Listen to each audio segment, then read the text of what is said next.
আপনি এভাবে আর চোখে তাকাচ্ছেন কেন? মেয়ে দেখেননি জীবনে?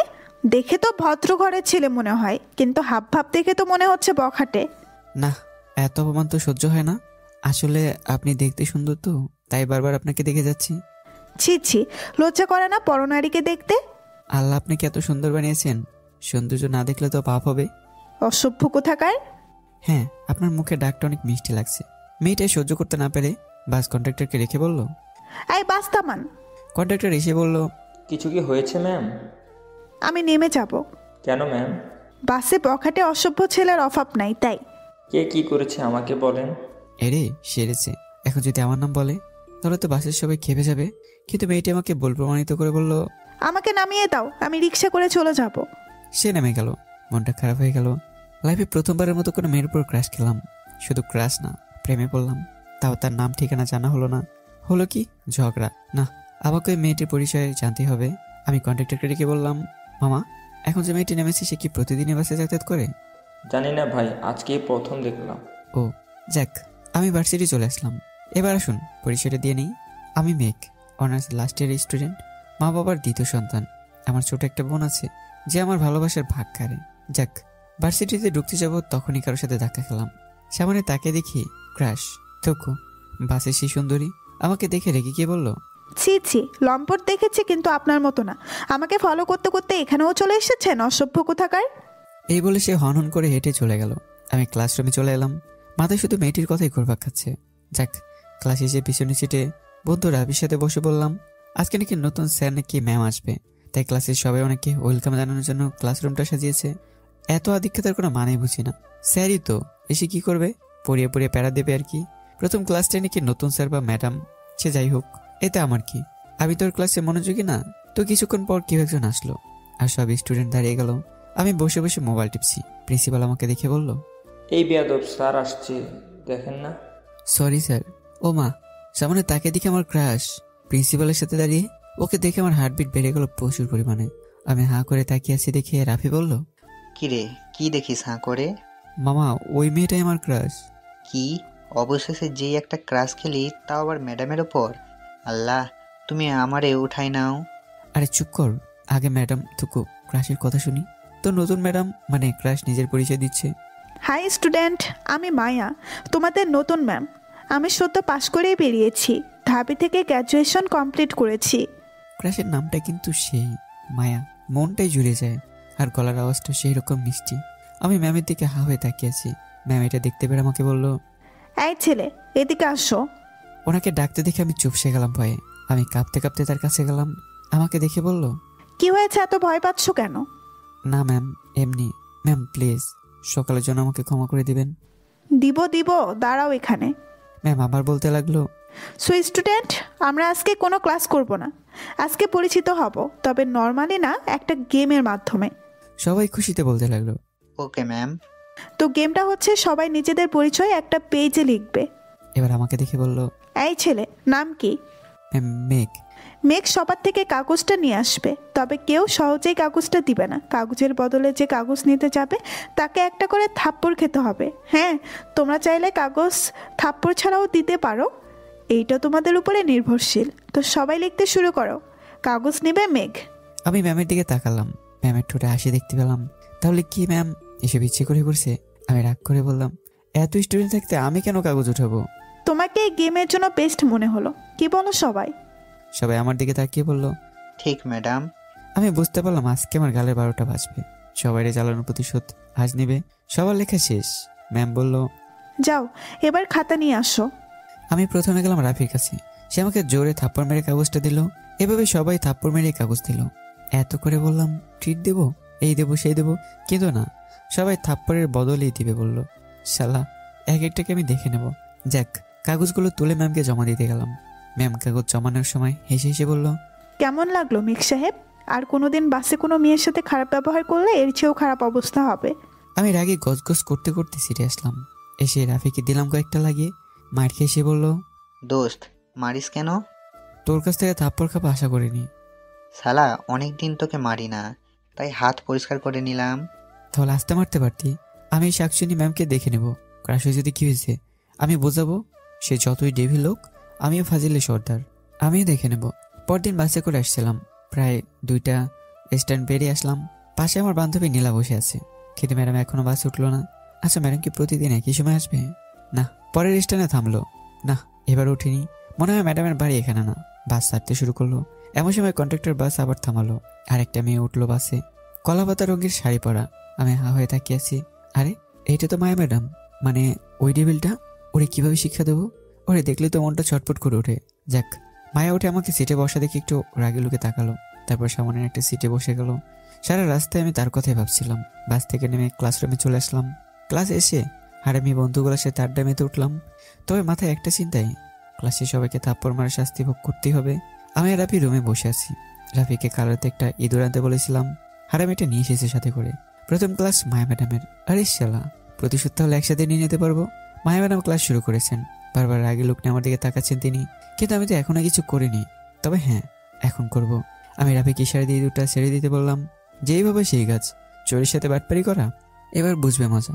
প্রথমে ইঁদুরটা দেখে ক্লাসে 6 প্যাক বয় রাকিব, সে ইঁদুরটাকে দেখে ভয় চিৎকার দিল। তারপরে বাকি ছেলেমেয়েরাও ভয় পেয়ে চিৎকার দেয়। ইঁদুরটা এদিক ওদিক ঘাটাঘাটি করছে। আস্তে আস্তে মায়া ম্যাডামের কাছে গেল। মনে করেছিলাম মায়া ম্যাডাম ভয় পাবে, কিন্তু আমাকে ভুল প্রমাণিত করে দ্বিতীয়বারের মতো অবাক করে দিয়ে ম্যাডাম ইঁদুরটাকে বাইরে বের করে দিয়ে বলল, এত বড় ছেলে মেয়ে হয়ে ইঁদুরকে ভয় পাও? লজ্জা করা উচিত তোমাদের। বাই দ্য ওয়ে, ইঁদুরটা এখানে এলো কি করে? আমি রাকিবকে বললাম, আব্বে হালা, তুই আমাকে ইঁদুর টানতে দেখেছিস?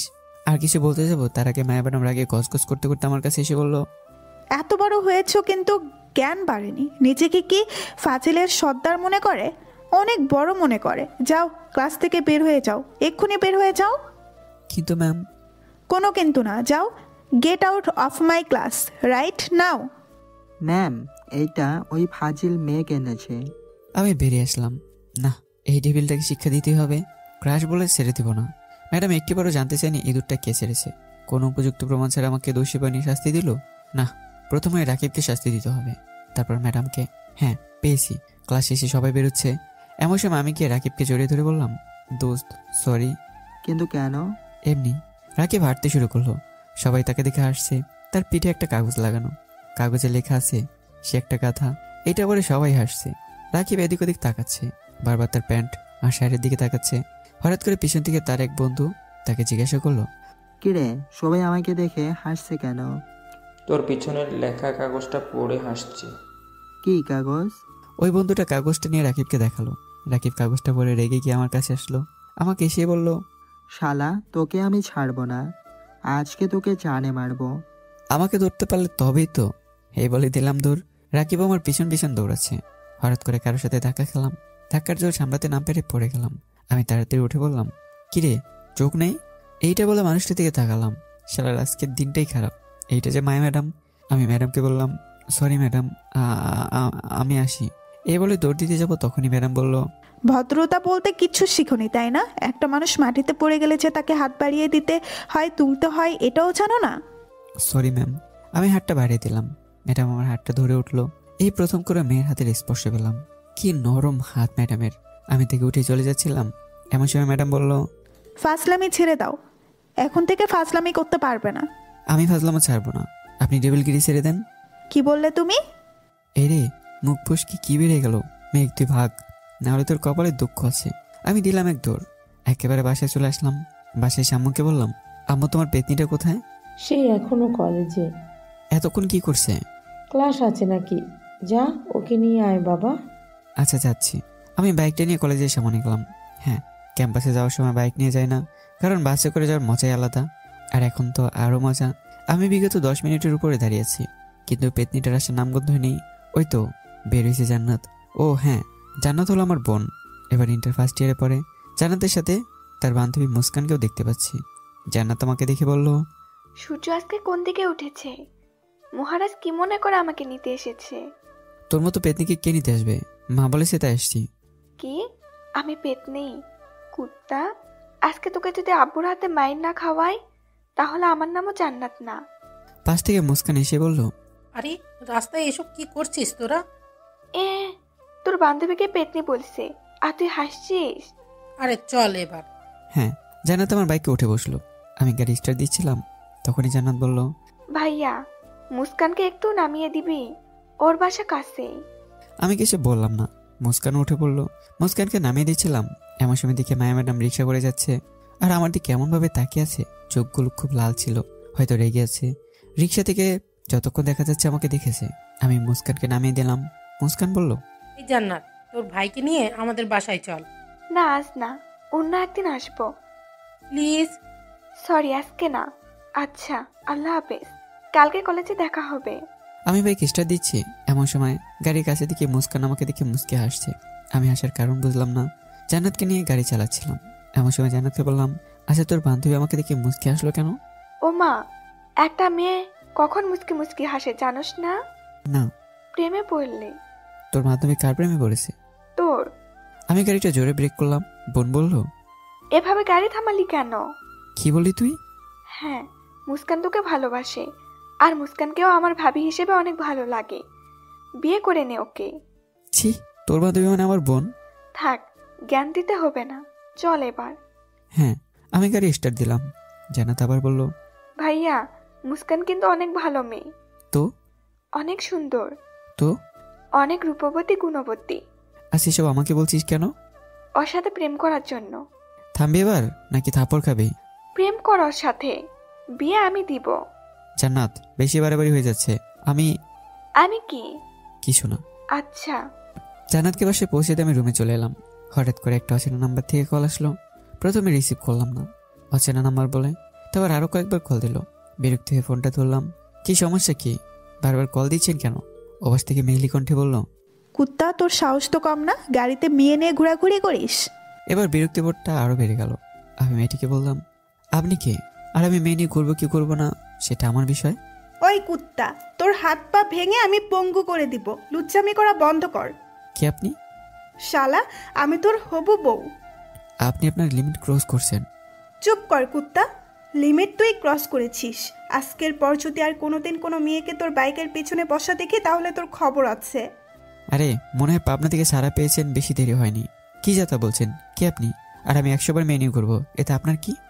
শালা লুচ্চা, তোরে ভালোবাসি বলে এতক্ষণ সহ্য করে আছি, না হলে হাত পা ভেঙে দিতাম। আরে যান, দেখি কি করতে পারেন। তুই কিন্তু আমার রাগ বাড়িয়ে দিচ্ছিস। আপনি রাখেন। এই বলে ফোনটা কেটে দিলাম। আরে চিনি না জানি না কল দিয়ে হুমকে দেয়, আবার বলে ভালোবাসি। এটা কোন ধরনের ভালোবাসা? আমি ফ্রেশ হয়ে একটা ঘুম দিলাম। ঘুম থেকে উঠে বাইরে যাই আড্ডা দিতে। বন্ধু মহলে গিয়ে দেখি রাফি, রাহাত, শ্যাম সবাই এসছে। আমাকে দেখে রাহাত বলল, আরে মায়া ম্যাডামের জামাই আসছে, দেখো দেখো সবাই। পাশ থেকে শ্যাম বলে উঠলো, শালা তো ম্যাডাম বিয়ে করবে, তাহলে আমরা কি? আমি তাদেরকে বললাম, আব্বে হালারা, তোদের ভাবিকে নিয়ে ভদ্রতার সাথে কথা বল, তোদের ফিউচার ভাবি সে। কইছে তোরে দেখলে ম্যাডামের গা জ্বলে, আর তোরে করবে বিয়ে। আরে দোস্ত, এটা হচ্ছে ভালোবাসার প্রথম ধাপ। এবার বল, আমার হেল্প করতে পারবি কিনা? কি হেল্প? ম্যাডামের বিষয়ে সব ডিটেলস এনে দে। দোস্ত, মায়া ম্যাডাম খুব সিধে সাদা, মাত্র পড়ালেখা শেষ করেছে। কই থেকে তুই জানিস? মায়ের বাসায় তার মা বাবা আর একটা ছোট্ট বোন আছে। ছোট্ট বোনটা এখন কলেজে পড়ে, কোনো কলেজে জানা নেই। বাবা রিটায়ার্ড আর্মি অফিসার, মা গৃহিণী। আর মায়ার ফেসবুক আইডি হচ্ছে অপরসী মায়া। ম্যাডামের সম্পর্কে আর কিছু জানি না। আব্বে হালায়, এত ডিটেলস কিভাবে জানলি? শালা, জীবনে প্রথমবার ক্রাশ খাইলি, আর বন্ধু হয়ে বন্ধুর ক্রাশের ডিটেলস রাখবো না, এটা কি করে হয়? দোস্ত তোরা সেরা। থাক পাম না দিয়ে, এবার রেস্টুরেন্টে চল। আমার পকেট খালি। তোর পকেট খালি হলেও আরও খালি করব, চল এবার।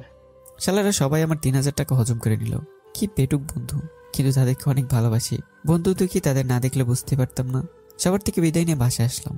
বাসায় এসে একটু ফেসবুকে ঢুকলাম, তখন এদিকে একটা নতুন আইডি থেকে রিকোয়েস্ট আসলো। আইডির নাম মেঘা চৌধুরী। প্রোফাইলে একটা হাতের ছবি, আর ছবিতে লেখা আছে মেঘ। আমি অ্যাভয়েড করলাম। তখনই মোবাইলে সে অচেনা নাম্বার থেকে কল আসলো। আমি কলটা রিসিভ করার সাথে সাথেই বলল, কি রে, আমার ফেসবুক রিকো এখনো অ্যাকসেপ্ট করিসনি কেন? আপনার সমস্যাটা কি? কি আপনি কি চান আমার থেকে? তোকে চাই, তোকে ভালোবাসি। আমি আপনাকে চিনি না, ভালোবাসা তো দূরের কথা। চিনবি, আগে রিকোয়েস্ট অ্যাকসেপ্ট কর। না, করবো না। তোরে আমি আমাকে কি কাঁচা চিবিয়ে খাবো। আচ্ছা আপনি কে সেটা বলুন। সময় হলে চিনতে পারবে, আগে রিকোয়েস্ট অ্যাকসেপ্ট করো। সরি। আমি ফোনটা কেটে দিলাম। তারপর ফেসবুক থেকে লগ আউট করে বেরিয়ে গেলাম। পরদিন ক্যাম্পাসে ঢুকছি, এমন সময় বন্ধু নীল আমাকে ডাক দিল। আমি নীলের কাছে গেলাম। কি খবর দোস্ত? ভালো, তোর? আমি ভালো নাই। কেন রে? আর ওই মায়া ম্যাডামকে কিভাবে পটাবো সেটাই বুঝতে পারছি না। হারামি, ম্যাডামের সাথে প্রেম করবি? প্রেম করার মানুষের কি অভাব হয়েছে? অভাব হয়নি, কিন্তু মায়ের অভাব হয়েছে। সত্যি মায়ার মায়ায় আমি হারাতে চাই। নীলা আর কিছু বললো না, ওর মুখটা কালো হয়ে গেল। আমি নীলাকে বললাম, কি রে, কি হয়েছে তোর? কিছু না। তাহলে ক্লাসে চল। আমি নীলা একসাথে ক্লাসে গেলাম। এরে সেরেছে, ক্লাস শুরু হয়ে গেছে, 10 মিনিট চলে গেল, আমি এখনো বাইরে। আমি নীলা দরজার সামনে এসে দেখি মায়া ম্যাডাম ক্লাস নিচ্ছেন। উফ, কি যে সুন্দর লাগছে। সুন্দর করে হিজাব করে এসেছে, বোরকা পরা, কিন্তু মুখটা দেখা যাচ্ছে। তাই একটু রাগ হলো। এত পর্দা যখন করতেই পেরেছে, তাহলে আরেকটু করে মুখটা ঢেকে আনলে কেমন ক্ষতি হতো। আমি নীলা একসাথে বললাম, ম্যাম আসবো? ম্যাডাম আমার নীলার দিকে রাগি লুক নিয়ে তাকিয়ে বলল, ভার্সিটিতে কি প্রেম করতে আসো? জি ম্যাম, বুঝতে পারলাম না আপনার কথা। এত লেট কেন? ম্যাম না মানে। এইটা তোমার বাসা না যে যখন ইচ্ছা ক্লাসে আসবে, যখন ইচ্ছা চলে যাবে। এটা ক্লাস, ক্লাসের বাইরে দাঁড়িয়ে থাকো। আর তুমি, তোমার নাম কি? পাশ থেকে নীলা বলল, জি ম্যাম, আমার নাম নীলা। তুমি ভেতরে আসো। আর মেঘ, তুমি বাইরে দাঁড়িয়ে থাকো। মাথাটা খারাপ হয়ে গেল। নীলাও তো দেরি করেছে, তাহলে ওকে কেন ভিতরে যেতে বললো? দেখি ম্যাডাম ক্লাসে মনোযোগ দিল। আমি ওর দিকে হা হয়ে তাকিয়ে আছি, কিন্তু না চোখগুলো লাল হয়ে আছে, হয়তো রেগে আছে। ইস, আবার প্রেমে পড়ে গেলাম। কোনো মতে ক্লাসটা শেষ হলো। ক্লাস শেষে ম্যাম বেরিয়ে যাওয়ার সময় বলল, পরের বার থেকে আর দেরি যেন না হয়। আমি কিছু না বলে ক্লাসে ঢুকে গেলাম। ক্লাসে গিয়ে রাফির কাছে গেলাম। রাফিকে বললাম, দোস্ত, মায়া ম্যাডামের থেকে প্রতিশোধ নিতে হবে। কিসের প্রতিশোধ? আরে বাল, উনি আমায় দাঁড় করে রাখছেন, এটার প্রতিশোধ। কি করবি বল? শোন তাহলে। আমি রাফিকে সব প্ল্যান বুঝিয়ে দিলাম। রাফি কল দিল মায়াকে। আমি কথা বলছি, কেমন আছো মায়া? জি ভালো। আপনাকে তো ঠিক চিনতে পারলাম না। আমি আপনার একজন প্রেমিক, প্রফেশনাল প্রেমিক। অসভ্যের মতো কথা বলছেন কেন?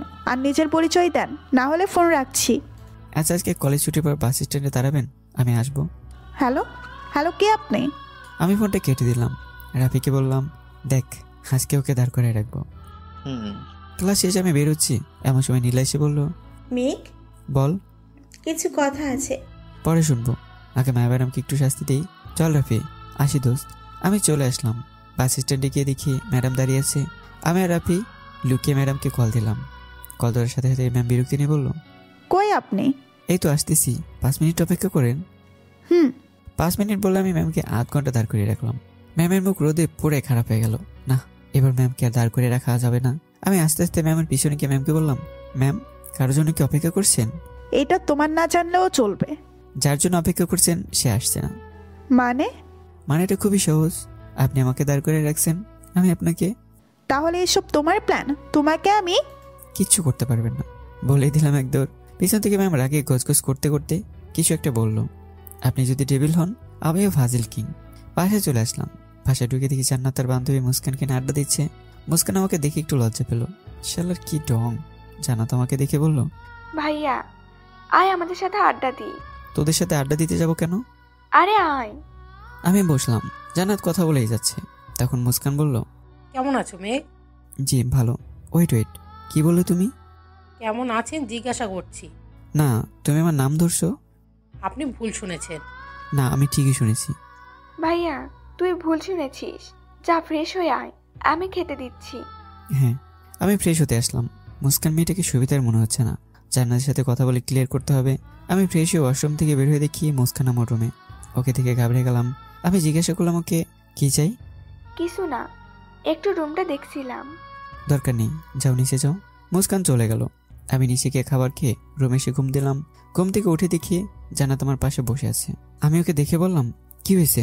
মুস্কানের চিঠিটার জবাব কি? কোন চিঠি? ন্যাকামো করবি না। কোন চিঠির কথা বলছিস? আরে মুস্কান যেটা বালিশের নিচে রেখেছিল। আমি বালিশের নিচে হাত দিয়ে দেখি একটা কাগজ। কাগজটা খুললাম।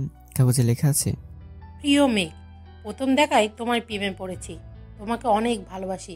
প্লিজ আমার ভালোবাসাটা গ্রহণ করো। চিঠিটা পড়ে মাথা খারাপ হয়ে গেল। জান্নাত জিজ্ঞাসা করলো, কি লেখা আছে ভাইয়া?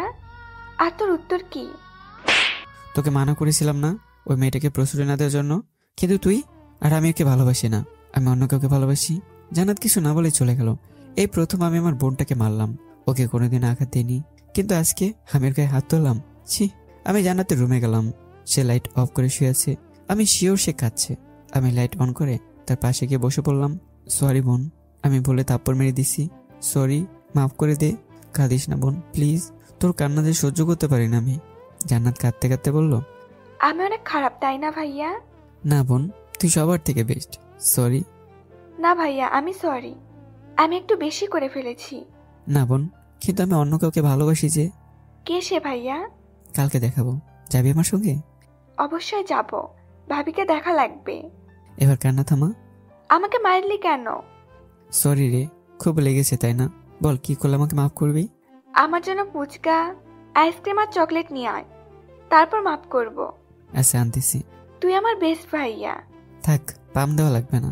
আমি বোনের জন্য তার অর্ডার মতো সব নিয়ে আসলাম। সে খেয়ে চলছে। বুঝি না মেয়েরা তো চকলেট আর ফুচকা পাগলা হয় কেন। উত্তর জানা থাকলে আমাকে বলবেন আপনারা। পরের দিন বোনকে নিয়ে বাসা থেকে বেরোচ্ছি। এমন সময় মোবাইলে সে অচেনা নাম্বার থেকে কল আসলো। আমি কলটা ধরলাম না, সাথে সাথে মেসেজ আসলো, কুত্তা কল ধর। এটা মেয়ে না কি? কথায় কথায় শুধু রেগে যায়। চিনি না, জানি না, শুধু শুধু আমাকে ডিস্টার্ব করেই চলেছে। আবার কল আসলো। আমি কলটা ধরে বিরক্তি হয়ে বললাম, আপনার সমস্যাটা কি? আমাকে বারবার কেন কল দেন? আপনার পরিচয় দেন, না আমি কল কেটে দিচ্ছি। তুই কল কেটে দেখ, শুধু মাথা ফাটিয়ে দিব। আপনি কে বলুন প্লিজ। আমি তোমাকে ভালোবাসি মেঘ, সময় হলেই জানতে পারবে আমি কে। না, এখনই বলুন। তোরে না বলছি না। আচ্ছা ভাই, ফোনটা কেটে দিলাম। আজকে যেহেতু বোনকে নিয়ে যাব, তাই বাইকটা নিলাম। বাইকের পিছনে বোন বসে আছে। আমি এর বোন ক্যাম্পাসের দিকে যাচ্ছি। গেটের কাছে আসতে দেখি মায়া ম্যাডাম দাঁড়িয়ে আছে। আমার দিকে একবার তাকে চোখ নামিয়ে নিল। আমার কেমন জানি মনে হলো ম্যাডাম রেগে আছে, আবার কান্নাও করেছে। ওনার চোখগুলোর মাঝে আমি স্পষ্ট দেখতে পেয়েছি ওনা কিভাবে দেখে আমার বুকে কেমন যেন করে উঠলো। কিন্তু ওনার এমন অবস্থা কেন? আমি বোনকে গাড়ি থেকে নামিয়ে গাড়ি পার্ক করলাম। গাড়ি পার্ক করে বোনকে নিয়ে রেস্টুরেন্টে ঢুকলাম। এমন সময় নীলা এসে বলল, মেঘ, কি খবর তোর? এই তো ভালো। আমি যদি ভুল না হই তাহলে এটা তোর বোন জান্নাত। হ্যাঁ। তাহলে এতদিনেই তোর মহারানী বোনকে দেখার সুযোগ পেলাম। জানো জান্নাত, আমার সাথে থাকলে সারাদিন শুধু বলে, জানিস নীলা, আমার বোন এমন, আমার বোন এইটা করেছে, আমার বোন আমার অনেক কেয়ার করে। পাশ থেকে জান্নাত লাফ দিয়ে বলে উঠলো, সত্যি বলছো আপু? আমারে বাসে সারাদিন পচায়। কি মেঘ, এটা কিন্তু ভালো না। আমি কিছুই করিনি, আমি নির্দোষ। হ ভাইয়া, সব ঢং। তবে হ্যাঁ, তুই আমার বেস্ট ভাইয়া। এইটা বলে জান্নাত আমার গাল টেনে দিল। পাশে তাকিয়ে দেখে মায়া ম্যাডাম আমার দিকে তাকিয়ে আছে। আমি ফিরতে এসে মুখ ঘুরিয়ে নিয়ে চলে গেল। আমি জান্নাতকে নীলার সাথে থাকতে বলে ক্লাসে আসলাম। প্রথম ক্লাস করতেই হবে অবশ্যই, হাজার হলেও ভালোবাসার মানুষটির ক্লাস। তো ক্লাসের সামনে এসে ম্যাডামকে বললাম, ম্যাম আসতে পারি? আরে মেঘ সাহেব যে, আসেন আসেন। বুঝলাম না ম্যাডাম এত ভালো মুডে কেন? না, লক্ষণ ভালো ঠেকছে না। ম্যাডাম হুট করে বলে উঠলো, স্টুডেন্ট, আজকে আমরা একটা টেস্ট নিব তোমাদের। আমি টেস্টের কথা শুনে ঢোক গলতে লাগলাম। আমি শিওর ম্যাডাম কালকের ঘটনাটির প্রতিশোধ নেবে। ম্যাম টেস্ট নেওয়া শুরু করলো। প্রথমে ম্যাডামের খপ্পরে পড়লো রাফি। সে কিভাবে জানি পাশ করে গেল। আরও কয়েকজনের পরে আসলো আমার পালা। ম্যাম আমাকে এমন একটা প্রশ্ন করলো যার উত্তরে আমি কেন স্বয়ং ম্যাডাম নিজেও জানেন না। আমি পারবো না দেখে ম্যাডাম বলে উঠলো, সারাদিন তো বাইকে করে মেয়ে নিয়ে ঘোরাঘুরি করো, আজকে একটা কালকে আরেকটা নিয়ে, কিন্তু পড়ালেখা একদম চিরো। এত বড় হয়েছো, এখনো কি নিজের ক্যারিয়ারে ফোকাস করবে না? যত সব। ম্যাডামের এমন কথায় রাগ উঠে গেল। নিজেকে কন্ট্রোল করতে না পেরে রুম থেকে বের হয়ে গেলাম। রাফি কয়েকবার ডেকেও থামাতে পারিনি। কিছু না জেনে ম্যাডাম এটা বলবে আমি তা আশা করিনি। বাইকের পিছনে মেয়েটা যে আমার বোন, না, ওনাকে এবার দেখাতে হবে ফাজল কিং মেয়ে কি করতে পারে। আমাকে এভাবে বেরিয়ে যেতে দেখে পুরো ক্লাস স্তব্ধ। সবাই জানে আমি কেমন। ফাজলামো সারাদিন করলেও মেয়েদের সাথে কোনোদিন সম্পর্কে জড়াইনি। ক্লাস শেষে মায়া ম্যাডাম যখন বের হতে যাবে তখনই রাফি ম্যামকে রেখে বলল, ম্যাম। বলো, নিজের বন্ধুর হয়ে সাফাই দিতে আসবে না? জি ম্যাম, সাফাই অবশ্যই দিব। আপনি যে আমার বন্ধুকে বললেন বাইকে করে সে মেয়ে ঘুরায়, একটা ছেড়ে আরেকটা ধরে, জানেন বাইকে বসা মেয়েটা কে? কে আবার? আর নতুন প্রেমিকা আর কি? জি না, ওর বোন জান্নাত। মেঘের বাইকের পিছনে সিট শুধু ওর বোনের জন্যই রিজার্ভ। এমনকি আমাকেও বসতে দেয় না। কেউ ওর বাইকের পিছনের সিটে বসতে চাইবে বলে সে বাইক নিয়ে ভার্সিটি আসে না। আর আপনি সেই ভাই বোনের সম্পর্ক নিয়ে কথা বললেন। আর হ্যাঁ, পুরো ক্যাম্পাস জিজ্ঞেস করে দেখবেন আজ পর্যন্ত আমার বন্ধু মেঘ কোনো মেয়ের দিকে তাকিয়েছে কিংবা প্রপোজাল দিয়েছে কিনা। আসি ম্যাডাম। আমি রাগ করে বোনের কাছে চলে আসলাম। আমাকে রাগ করতে দেখে বোন বলল, কি হয়েছে রে ভাইয়া? কিছু না। জান্নাত বলল, ভাইয়া দেখাবি না? পাশ থেকে এবার নীলা বলল, কি দেখানোর কথা বলছো জান্নাত? কিছু না দোস্ত। জান্নাত, আমি তোকে দেখাবো। নীলা, আসি এখন। বোনকে নিয়ে আসবো? কিন্তু ভাইয়া এত তাড়াতাড়ি কেন? আর একটু পর। না, এখনই চলে যাবি। আমি জান্নাতকে নিয়ে বাইক স্টার্ট দিচ্ছি, এমন সময় দেখি মায়া ম্যাডাম জানালা দিয়ে আমার দিকে তাকিয়ে আছে। চোখটা কেমন ভিজে গেছে। না, আমাকে দুর্বল হলে চলবে না, ওনাকে শাস্তি দিতেই হবে। আমি জান্নাতকে নিয়ে বাসায় চলে আসলাম। জান্নাত আমার উপর রাগ করে বলল, ভাইয়া কি হয়েছে তোর? ভাবিকে না দেখিয়ে নিয়ে আসলি যে? অন্য একদিন দেখাবো, যা ফ্রেশ হয়ে খেতে আয়। হুম। আমি রুমে গিয়ে ফ্রেশ হয়ে মোবাইলটা হাতে নেওয়ার সাথে সাথেই অচেনা মেয়েটির কল আসলো আবার। আমি ফোনটা ধরলাম না, খুব বিরক্ত লাগছে। তারপরে আবারও কল দিয়ে যাচ্ছে বারবার। বাধ্য হয়ে ফোনটা ধরে বললাম, আপনার সমস্যাটা কি? এত কল দিয়ে ডিস্টার্ব করছেন কেন? যত সব। সরি। সরি কেন? এমনিতেই। এসে ফালতু কথা বলার জন্য কল দিছেন? ভাই, ফোনটা কেটে আমি নিচে গেলাম। খেতে ইচ্ছে করছে না, মায়ের উপর অনেক রাগ হচ্ছে। না জানি সেভাবে বলবে, না আমিও তাকে ছাড়বো না। পাইছি। মাথায় একটা বুদ্ধি আসার পরে মুখে একটা ডেবিল মার্কা হাসি আসলো। এবার বুঝবে মজা। পরদিন কলেজে তাড়াতাড়ি এসে আমার কাজটা সেরে ফেললাম। আজকে ক্লাস শুরুর আগে সবাই আমাকে দেখে অবাক। রাবি তো সবার থেকে বেশি অবাক। সে বুঝে গেছে আমার ফাজিল মাথায় কোনো ফাজিল বুদ্ধি এসেছে, যা আমি কার্যকর করতে এসেছি। যাক, মায়া ম্যাম আসলো। এসে চেয়ারে না বসে আমার কাছে এসে বসলো। মেঘ, একটু বাইরে আসবে প্লিজ? আমি ম্যামের সাথে বাইরে গেলাম। বাইরে যাওয়ার পর ম্যাম আমাকে বলল, সরি মেঘ, আসলে আমি না জেনে কালকে অনেক কথা বলে দিচ্ছি। সরি, আমি জানতাম না ওইটা তোমার বোন। সরি। ম্যামের কথা শুনে মনটা গলে গেল। আমি ম্যামকে বললাম, ইটস ওকে ম্যাম। তারপর আমরা ভিতরে চলে আসলাম। রাফি আমাকে দেখে বলল, কিরে, কি হয়েছে? কালকের জন্য সরি বলেছে।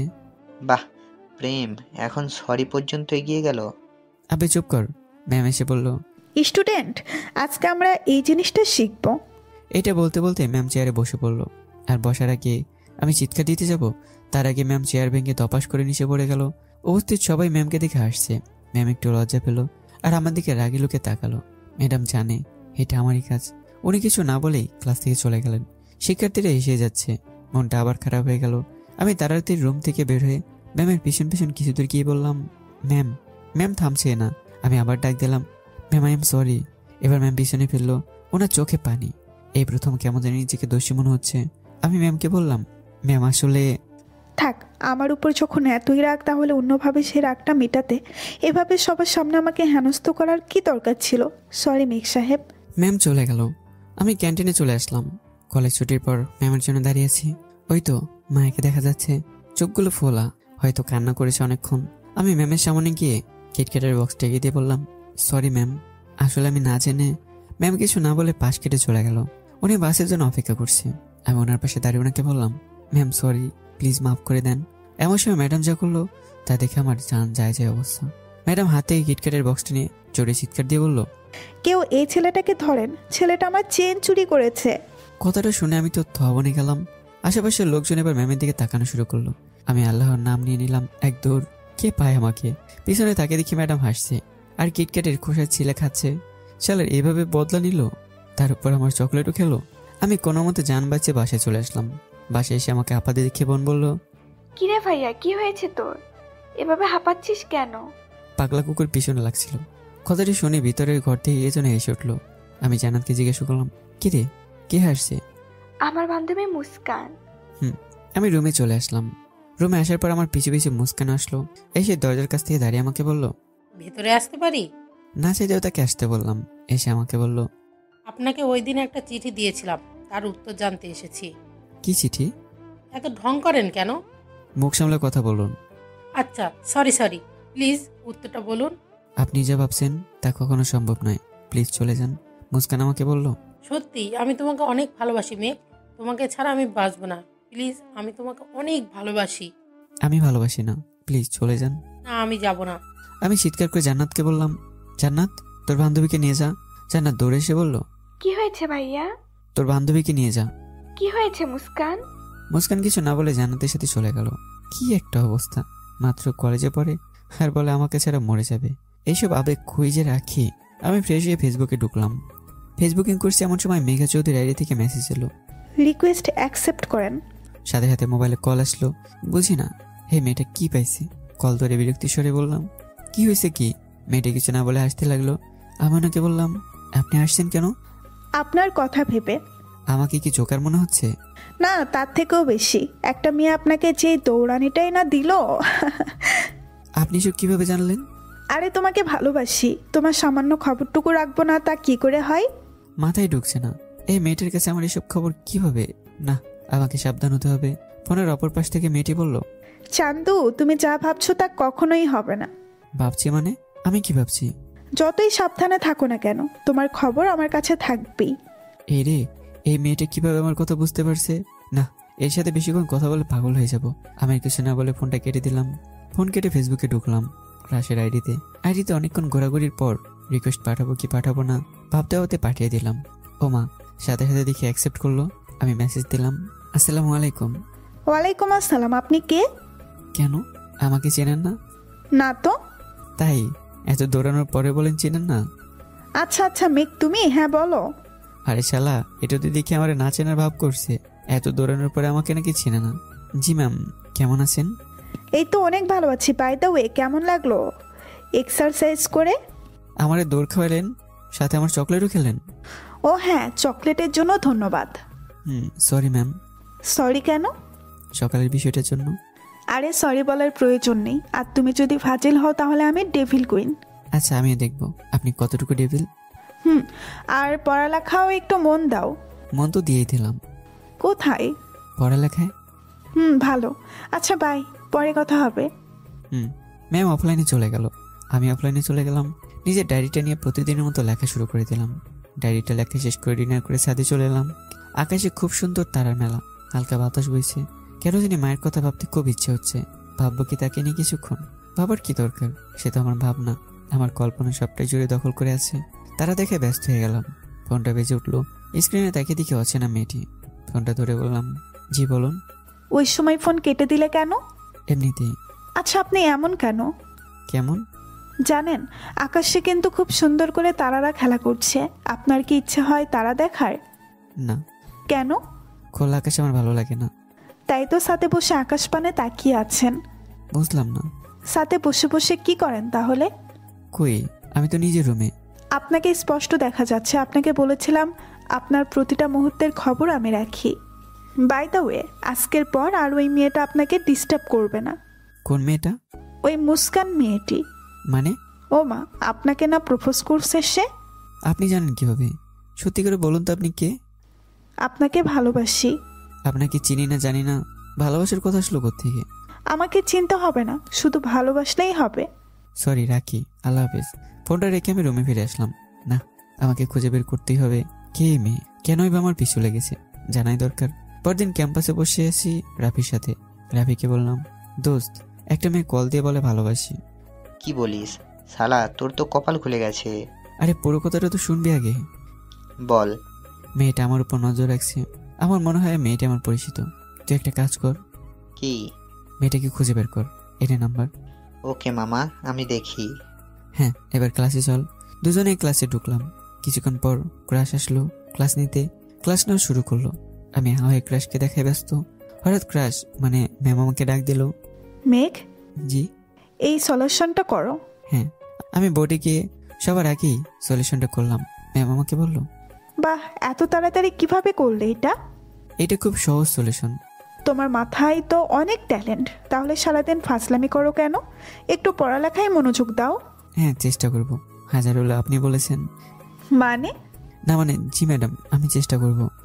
ভালো, যাও এবার সিটে যাও। আমি সিটে চলে গেলাম। ক্লাস শেষে ম্যাম চলে গেল। আবার বোরিং লাগা শুরু হয়ে গেল। একটু ক্যান্টিনে যাওয়া দরকার। ক্যান্টিনে ঢুকে বসতে যাব, এমন সময় দেখি মায়া কোনো একটা ছেলের সাথে বসে কফি খাচ্ছে আর শেষে কথা বলছে। এটা দেখে মাথা পুরাই খারাপ হয়ে গেল। তবু নিজেকে সংযত করে রাগ নিয়ে চলে আসলাম। তার মানে কি ম্যাডামের বয়ফ্রেন্ড আছে? যদি থাকে তাহলে না না, কিন্তু আমি এসব ভাবছি কেন? ম্যামের উপর তো আমি শুধু ক্রাশ খাইছি, কিন্তু সত্যি কি ক্রাশ নাকি অন্য কিছু? না, আমি পারছি না। আমি বাকি ক্লাস না করে চলে এলাম বাসায়। বাসায় যে কিছু না খেয়ে ঘুমিয়ে পড়লাম। সন্ধ্যার দিকে ঘুম ভাঙলো। ঘুম ভাঙতে দেখি মোবাইল অনেকগুলো কল, সব কয়টা আছে না মেয়েটির। প্রথমে বিরক্ত লাগলো, কেন জানি আজকে একটু কথা বলতে মন চাইলো। আমি কল ব্যাক করলাম, সাথে সাথে ফোনটা ধরলো। হয়তো আমার ফোনের অপেক্ষায় ছিল। ফোন ধরে কান্না করতে করতে বললো, আপনি কোথায় ছিলেন? জানেন কত টেনশন হচ্ছিল? আমি সত্যি আপনাকে অনেক ভালোবাসি। কান্না থামান, আমি ঘুমিয়েছিলাম। সরি, আমি সত্যি সরি। সরি কেন? এমনিতেই আপনি আমাকে কষ্ট দিতে ভালোবাসেন, তাই না? আমি আপনাকে কষ্ট দিতে যাব কেন? আপনাকে তো আমি চিনি না। কেন? আমাকে না দেখলে কি ভালোবাসা যায় না? না। এইটা কোথায় আছে যে না দেখলে ভালোবাসা যায় না? আছে। কোথায়? যেখানে থাকুক না কেন, আগে আপনি আপনার পরিচয় দিন প্লিজ। বললাম তো আমার নাম মেঘা। সেটা আমিও জানি, এরপর বলেন। এরপর আর কিছুই বলতে পারবো না। কেন? এমনিতেই। আচ্ছা পরে কথা বলবো, রাখি। আমি ফোনটা রেখে দিলাম। মেঘা আবার কল করতে লাগলো। আমার মনটা ভালো নেই, কিন্তু কেন? সকালের বিষয়টার পর কেন জানি আমার এমন হচ্ছে। আমি তো শুধু ক্রাশ খাইছি। তাহলে আচ্ছা, ম্যামের সাথে যে ছেলেটি ছিল সেটা কি তার বয়ফ্রেন্ড? না, ভালো লাগছে না। বাইরে গেলাম ঘুরতে, কিছুক্ষণ একা একা ঘোরাঘুরি করে বাসায় চলে এলাম। বাসায় এসে দেখি আব্বু বসে আছে। আমাকে দেখে বলল, কি রে মেঘ, কোথায় ছিলি? আব্বু একটু বাইরে গিয়েছিলাম। কেন আব্বু? পরশু তোর চাচাতো ভাই অনিকের বিয়ে। কি বলো? অনিক ভাইয়ের বিয়ে? আর আমাকে বললো না? আরে হঠাৎ করে বিয়ে ঠিক হয়ে গেল, তাই তুই আজকে যাবি বিকালে, আর আমরা সবাই কালকে যাব। আচ্ছা। আমি ব্যাগপত্র গুছিয়ে বাসের টিকিট কেটে বাসে উঠে পড়লাম। আমার পাশের সিটটা খালি, হয়তো কেউ আসবে না। যাক, ভালো হয়েছে। বাস স্টার্ট দিচ্ছে, এমন সময় কন্ট্রাক্টর একটা মেয়েকে আমার পাশে এনে বলল, আপা, এইটা আপনার সিট। মেয়েটা আমাকে দেখে একটু বিরক্ত হয়ে বলল, এখানে বসতে হবে আমায়? এই আপা। মেয়েটি কেমন করে যেন তাকালো। সেই তাকানোটাই বলে দিচ্ছে সে আমার পাশে বসতে ইচ্ছুক না। তাতে আমার কি?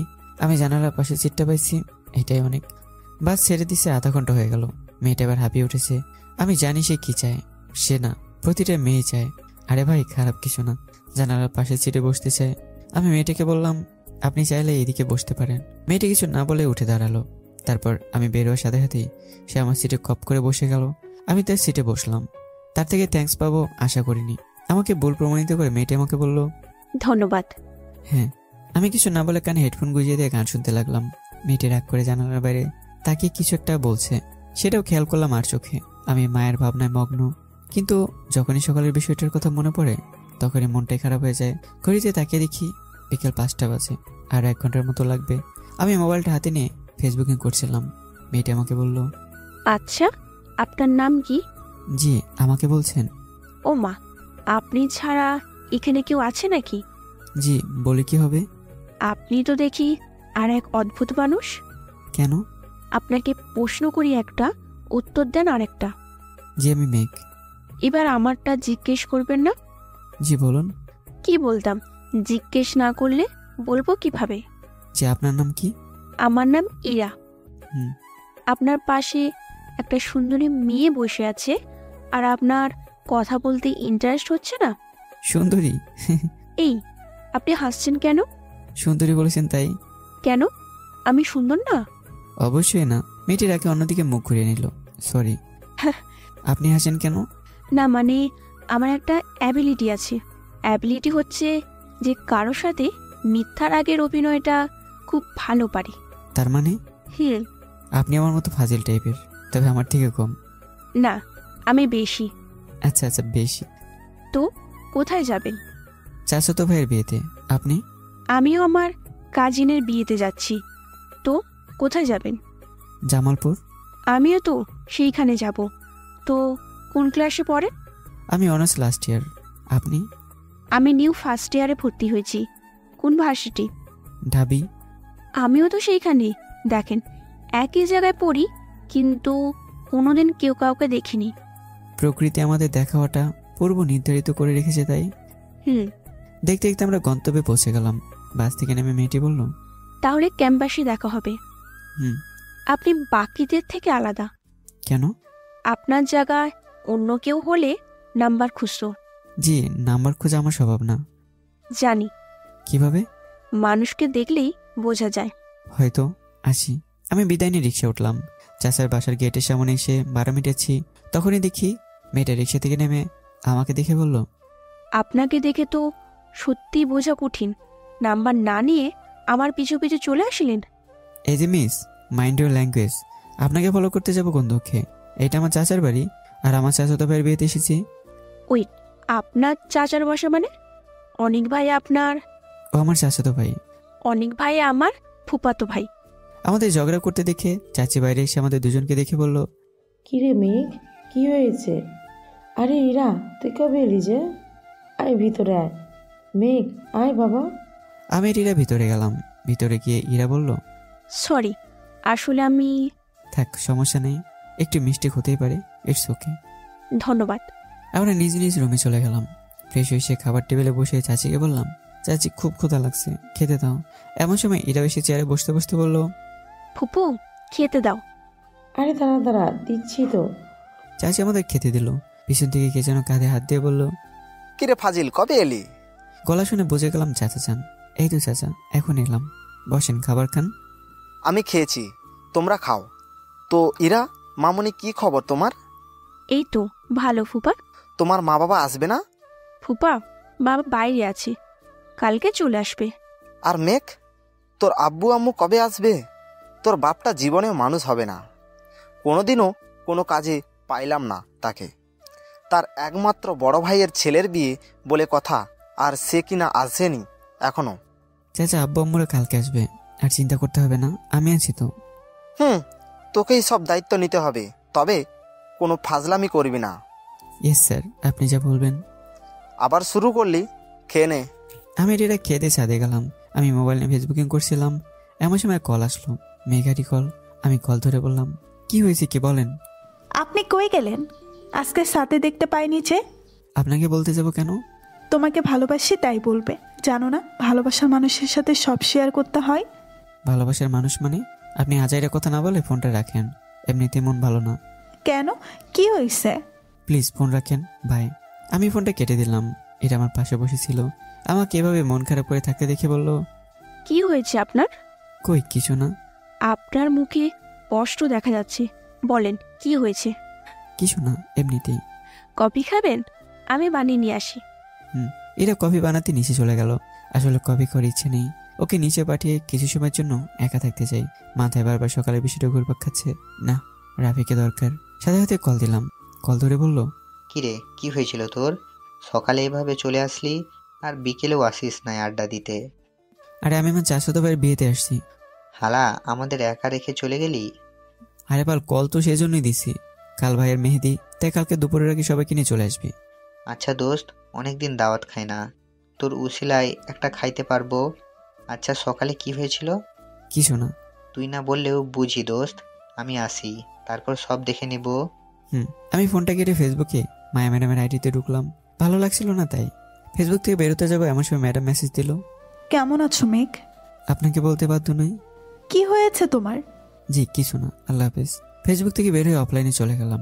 এরা কফি নিয়ে এসে আমার দিকে এক কাপ এগিয়ে দিয়ে বলল, খেয়ে দেখেন, মন ভালো হয়ে যাবে। হ্যাঁ, আমি এক চুমুক খেয়ে দেখলাম, সত্যি কফিটা অনেক ভালো। আমি ইরাকে বললাম, অনেক ভালো কফি বানাতে পারেন আপনি, যার বউ হয়ে যাবেন সে শুধু কফি খেতে চাইবে। আপনি তো দেখি হাসাতেও পারেন। এইটা আমার রক্তে মিশে আছে, তাই তো সবাই ফাজিল উপাধি দিয়েছে।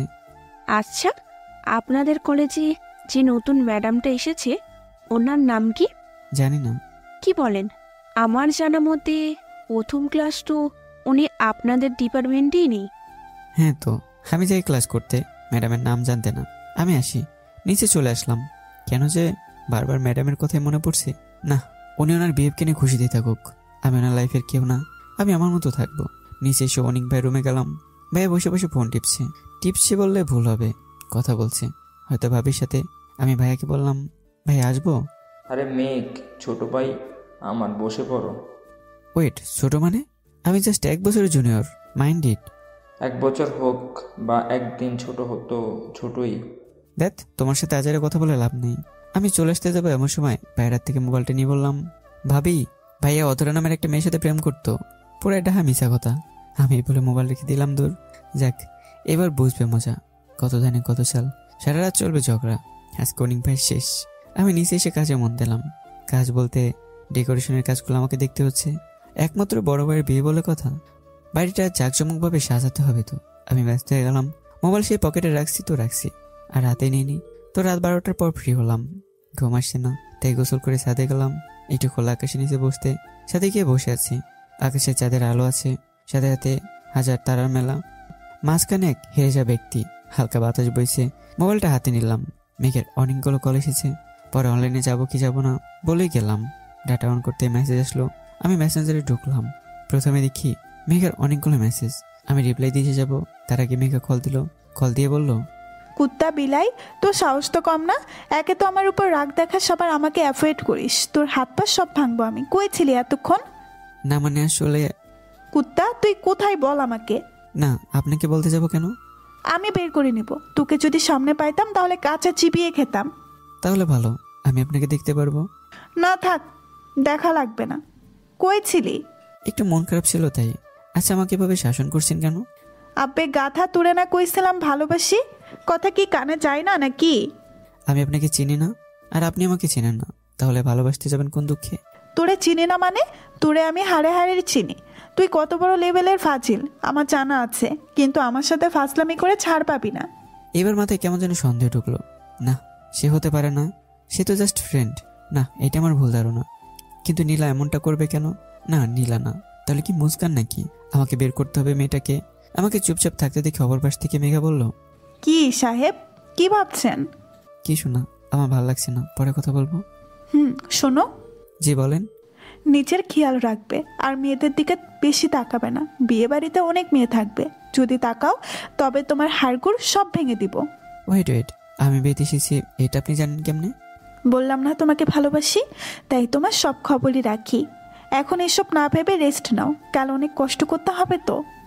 মেঘা ফোন কেটে দিল, আর যেতে যেতে আমাকে একটা শক দিয়ে গেল। আমি ফোনটা রেখে আবার মেসেঞ্জারে ঢুকলাম। ঢুকে থেকে মায়া ম্যাডামের মেসেজ। আমি আইডিতে ঢুকলাম, ম্যাডাম মেসেজ দিছে, মেঘ, কালকে ইম্পর্টেন্ট ক্লাস আছে, চলে আসিও। মেসেজটা দেখে রাগের পরিমাণ আরো বেড়ে গেল। এমনিতে আছি কষ্টে, তার উপর আরো কষ্ট। ধ্যাৎ, ভাল লাগে না এসব। আমি অফলাইন হয়ে গেলাম, মোবাইলটা অফ করে ঘুমিয়ে পড়লাম। সকালে কারোটাকে ঘুম ভাঙলো। আমি চোখ খুলে দেখি এরা হাতে চা নিয়ে দাঁড়িয়ে আছে। আমাকে উঠতে দেখে বলল, এভাবে কেউ ঘুমায়? কতক্ষণ ধরে ডাকছিলাম, চা নেন আপনার, আর নিজে সবাই ওয়েট করছে। এরা চায়ের কাপটা রেখে চলে গেল। আমি যাওয়ার আগে ডেকে বললাম, কিছু কি বলবেন? জি, বুঝতে পারলাম না। আপনার মুখে স্পষ্ট শুনতে পারছি আমাকে কিছু একটা বলতে চান, কিন্তু বলতে পারছেন না। না, কিছু না। বলেন, আমি হেল্প করব। আসলে আমি না আপনার ফ্রেন্ড রাফির উপর কাজ খাইছি। আসলে ক্রাশ না, ওকে অনেক ভালোবাসি সে প্রথম দিন থেকে। আপনারা তো বেস্ট ফ্রেন্ড। আসলে আমি আপনাকে অনেক আগে থেকে চিনতাম। সেটা আমি জানি রাফিকে করেন, সেটা আমি জানি রাফিকে ফলো করেন, এটাও আমি জানি। রাফিকে যে আপনি ফলো করেন এটাও ও জানে। আপনাকে যে রাফিও ভালোবাসে এটাও আমি জানি। কি বলেন, রাফিও আমাকে? এই জন্য তোকে আসতে বলেছি, সেও আসতেছে। আপনি সুন্দর করে রেডি থাকুন, এসে আপনাকে নাচানোর ভান করবে। আপনি ঠিক তেমনটাই করবেন, পরে যা করার আমি করব। ধন্যবাদ। ধন্যবাদ বলে লাভ হবে না, খুব ক্ষুধা লেগেছে। নিজের হাতে কিছু বানিয়ে খাওয়ালে খুশি হব, সাথে কফিও। আচ্ছা। এরা খুশি মনে চলে গেল। ও হ্যাঁ, রাফি আর ইরার কাহিনীটা আগে থেকেই চলছিল। দুজন দুজনে ভালোবাসে, কিন্তু ইরা মেয়ে বলে বলতে পারছিল না, আর রাফি রিজেক্ট খাওয়ার ভয়ে। আর ইরাকে ঠিক আগে থেকে আমি চিনতাম, জাস্ট বাসে নাচানোর ভান করেছি, আর সেও ঠিক একইভাবে কাজ করলো। যাই হোক, আমি ফ্রেশ হয়ে নিচে গেলাম খেতে। টেবিলে দিকে পছন্দের পরোটা আর আলুর দম বানানো আছে। আমি চাচিকে জিজ্ঞাসা করলাম, চাচি এসব কে বানাইছে? এরা বানিয়েছে। আমি খেয়ে দেখলাম, মাশাআল্লাহ, খেতে অনেক সুস্বাদু। এরা আমার পাশে বসা ছিল, আমাকে জিজ্ঞাসা করলো, কেমন হলো ভাইয়া? হ্যাঁ ভালোই, তোমার হাতে রান্না অনেক ভালো। রাবি তো আবার খাবার পাগল, তোমার রান্না ছাড়া তো কিছুই খেতে চাইবে না। ভাইয়া কবে আসবে সে? আরে এত অধৈর্য হচ্ছ কেন? আসবে আসবে। কখন? হঠাৎ করে দরজার বাইরে থেকে কারা যেন বললো, কিরে, আমাকে ছাড়া একা একা খাবি নাকি?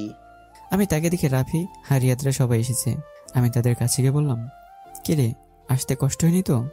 সব কষ্ট চলে যাবে, আগে খেতে দে। চাচি কই? চাচি সবাইকে দেখে বলল, কিরে ফাজিলের দল, কাল না এসে আজকে আসলি কেন? আরে চাচি, তোমার এই বোকা ছেলেটা দাওয়াত দেয় নাই তাই। আচ্ছা বস সবাই। চাচির এরা সবাইকে খেতে দিল। রাফি ইরাকে খেয়াল করেনি। যখন রাফির প্লেটে পরোটা দিল তখনই সে খেয়াল করলো। এরাকে দেখে সে কিছুটা অবাক হলো। এরা পরোটা দিয়ে চলে গেল, বুঝতে পারলাম লজ্জা পাইছে। বাকিরা খেয়াল করিনি। রাফি আমার কানে কানে বলল, কিরে দোস্ত, এইটা এখানে কেন? কোনটা? ইরা। ও হীরা, এরা তো অনেক ভাইয়ের মামাতো বোন। কি বলিস? হ্যাঁ, আমি কালকে জানতে পারলাম। আমাকে বলিসনি কেন? সারপ্রাইজ দেবো বলে। হারামি। কিন্তু তোকে এই বিয়ের আসরেকে পাঠাতে হবে, না হলে জীবনে আর ওরে পাবে না। কেন? ওর বিয়ে ঠিক হবে, অনেক ভাইয়ের কাছে শুনেছি। কি বলিস? আমার ভালোবাসাকে অন্যের হাতে দিব না, যে করেই হোক আমার ওকে চাই। ওকে নে, খাওয়া শুরু কর। সবাই মিলে নাস্তা করে কাজে লেগে গেলাম। আমার কাজ একটু কমে গেল, কারণ রাফি আর বন্ধুরা হেল্প করেছে। রাফি হেল্প করছে না, সে লুকিয়ে লুকিয়ে ইরাকে দেখছে। যাই হোক, বিয়ের আসরে সবাই খুশিতে আছে, কিন্তু আমার টেবিল ম্যাডামটা যে অন্য কাউকে নিয়ে খুশিতে আছে। আচ্ছা, আমি বারবার ওনার কথাই ভাবছি কেন? তাহলে কি ওনাকে ভালোবেসে ফেললাম নাকি? আমি ভাবতে পারছি না। এই বিয়ের মেয়েটা আনন্দের সময়ও আমার মনটা খারাপ। আমি মন খারাপ নিয়ে কাজ করতে লাগলাম। দুপুরে সবাই খেয়ে দিয়ে আড্ডা দিচ্ছে, এমন সময় রাফি আমার কানে কানে বলল, দোস্ত, আমি আর পারছি না, প্লিজ তুই আমার ইরাকে কোনোভাবে ম্যানেজ কর, যাতে ওর সাথে একটু আলাদাভাবে কথা বলতে পারি। আব্বে এত তাড়াতাড়ি? ভাই, ওর বিয়ের পর ওর সাথে কথা বলবো নাকি? আচ্ছা আচ্ছা, আমি ব্যবস্থা করে দিচ্ছি। বিকেলের দিকে সবাই কাজ করছিলাম, কিছু ফুলে শর্ট পড়লো। আসলে আমি ইচ্ছে করে আনিনি। তো আমি রাফিকে বললাম, দোস্ত যা এই ফুলগুলো নিয়ে আয়। সাথে পাশে তাকে ইরাকে বললাম, এরা তুমিও যাও, গিয়ে ভালো দেখে ফুল নিয়ে এসো। আমার হাদারাম বন্ধুটা আবার ফুল চেনে না। কথাটা বলায় রাফি আমার দিকে রাগি চোখে তাকালো। পরক্ষণে খুশি হলো, কারণ সে ইরার সাথে কথা বলার সুযোগ পাবে। যাক, রাফির লাইনটাও ক্লিয়ার হলো। আমি কাজ করতে করতে ক্লান্ত। ও হ্যাঁ, আম্মা আব্বুরা দুপুরে চলে এসছে। যাই হোক, তারা এসেছে, সমস্যা নেই। তাদের সাথে বোনও এসছে, তাতেও সমস্যা নেই। কিন্তু মুস্কান কেন এলো? আচ্ছা, অপরিচিত সে মেয়েটি মুস্কান নাকি? না, আমাকে বের করতে হবে। হ্যাঁ, মাথায় একটা বুদ্ধি এসছে, কিন্তু কাজটা কে করবে? ও হ্যাঁ, রিয়াদ, সে তো এই কাজে এক্সপার্ট। আমি রিয়াদকে ডেকে সব খুলে বললাম। সে তো এক কথায় রাজি। সে তার কাজে লেগে পড়ল। বিয়ের কাজ শেষ, রাফি রিরা ফিরে এসেছে। তবে চোখ দেখে বোঝা যাচ্ছে তারা দুজনে খুব খুশি। হয়তো তাদের মনে লুকিয়ে থাকা অনুভূতিগুলো আজ ভালোবাসার রূপে পূর্ণতা পেয়েছে। ওদের কথা মনে করে কেন জানি মুখে একটু হাসি ফুটে উঠল। কিন্তু মায়ের মায়া যে পড়ে বসে আছি আমি। যাই হোক, অনেক ভাই স্টেজে উঠলো। সবাই মিলে মেয়েদের অনুষ্ঠান শুরু করলো। আমার ভালো লাগছিল না, তাই ছাদে এসে আকাশ দেখতে হঠাৎ পিছন থেকে বোন জান্নাত বলে উঠলো, ভাইয়া কি হয়েছে তোর? কি শোনা? আমি জানি কিছু একটা হয়েছে। কি হয়েছে বল? ওই মেয়েটার কথা ভাবছিস, যাকে দেখানোর কথা বলেছিলি? না মানে আসলে। মন খারাপ করিস না। আর তোকে বলতে ভুলে গিয়েছিলাম, আজকে আমরা আসার আগে তোর কলেজের মেয়েটা এসেছিল। কি যেন নাম? ও হ্যাঁ, মায়া। মায়া ম্যাডাম বলেছিল। কি? মায়া ম্যাডাম এসেছিল? ও মা, শুকনো মুখটা এত জ্বলে উঠলো কেন? আরে তারপর বল। তারপর এসে তোর কথা জিজ্ঞেস করলো, আর কয়েকদিন পর নাকি তোদের কি যেন টেস্ট নিবে, তো তোকে তাড়াতাড়ি কলেজে যাইতে বললো। আচ্ছা ভাইয়া, এইটাই কি সেই মেয়েটা? এ মানে? বল। হ্যাঁ। ভাবি কিন্তু অনেক সুন্দর। দেখ। থাক, এত লজ্জা তো মেয়েরাও পায় না। কিন্তু ওর বয়ফ্রেন্ড আছে, ওদের রেস্টুরেন্টে দেখলাম তার সাথে কথা বলছে। কি বলিস? হ্যাঁ। আরে চিন্তা করিস না, আগে বিয়েতে চল। একমাত্র বড় ভাইয়ের বিয়ে, আনন্দ করি, তারপর না হয় সব দেখবো। চল, সবাই তোকে খুঁজছে। হ্যাঁ, আমার বোনের সাথে গেলাম, অনেক আনন্দ করলাম। এরপরে এলো ঘুমানোর পালা। আমি আর বাকিরা ঘুমিয়ে পড়লাম। কিন্তু রাফি হারামজাদা মোবাইলে কল করতেছে।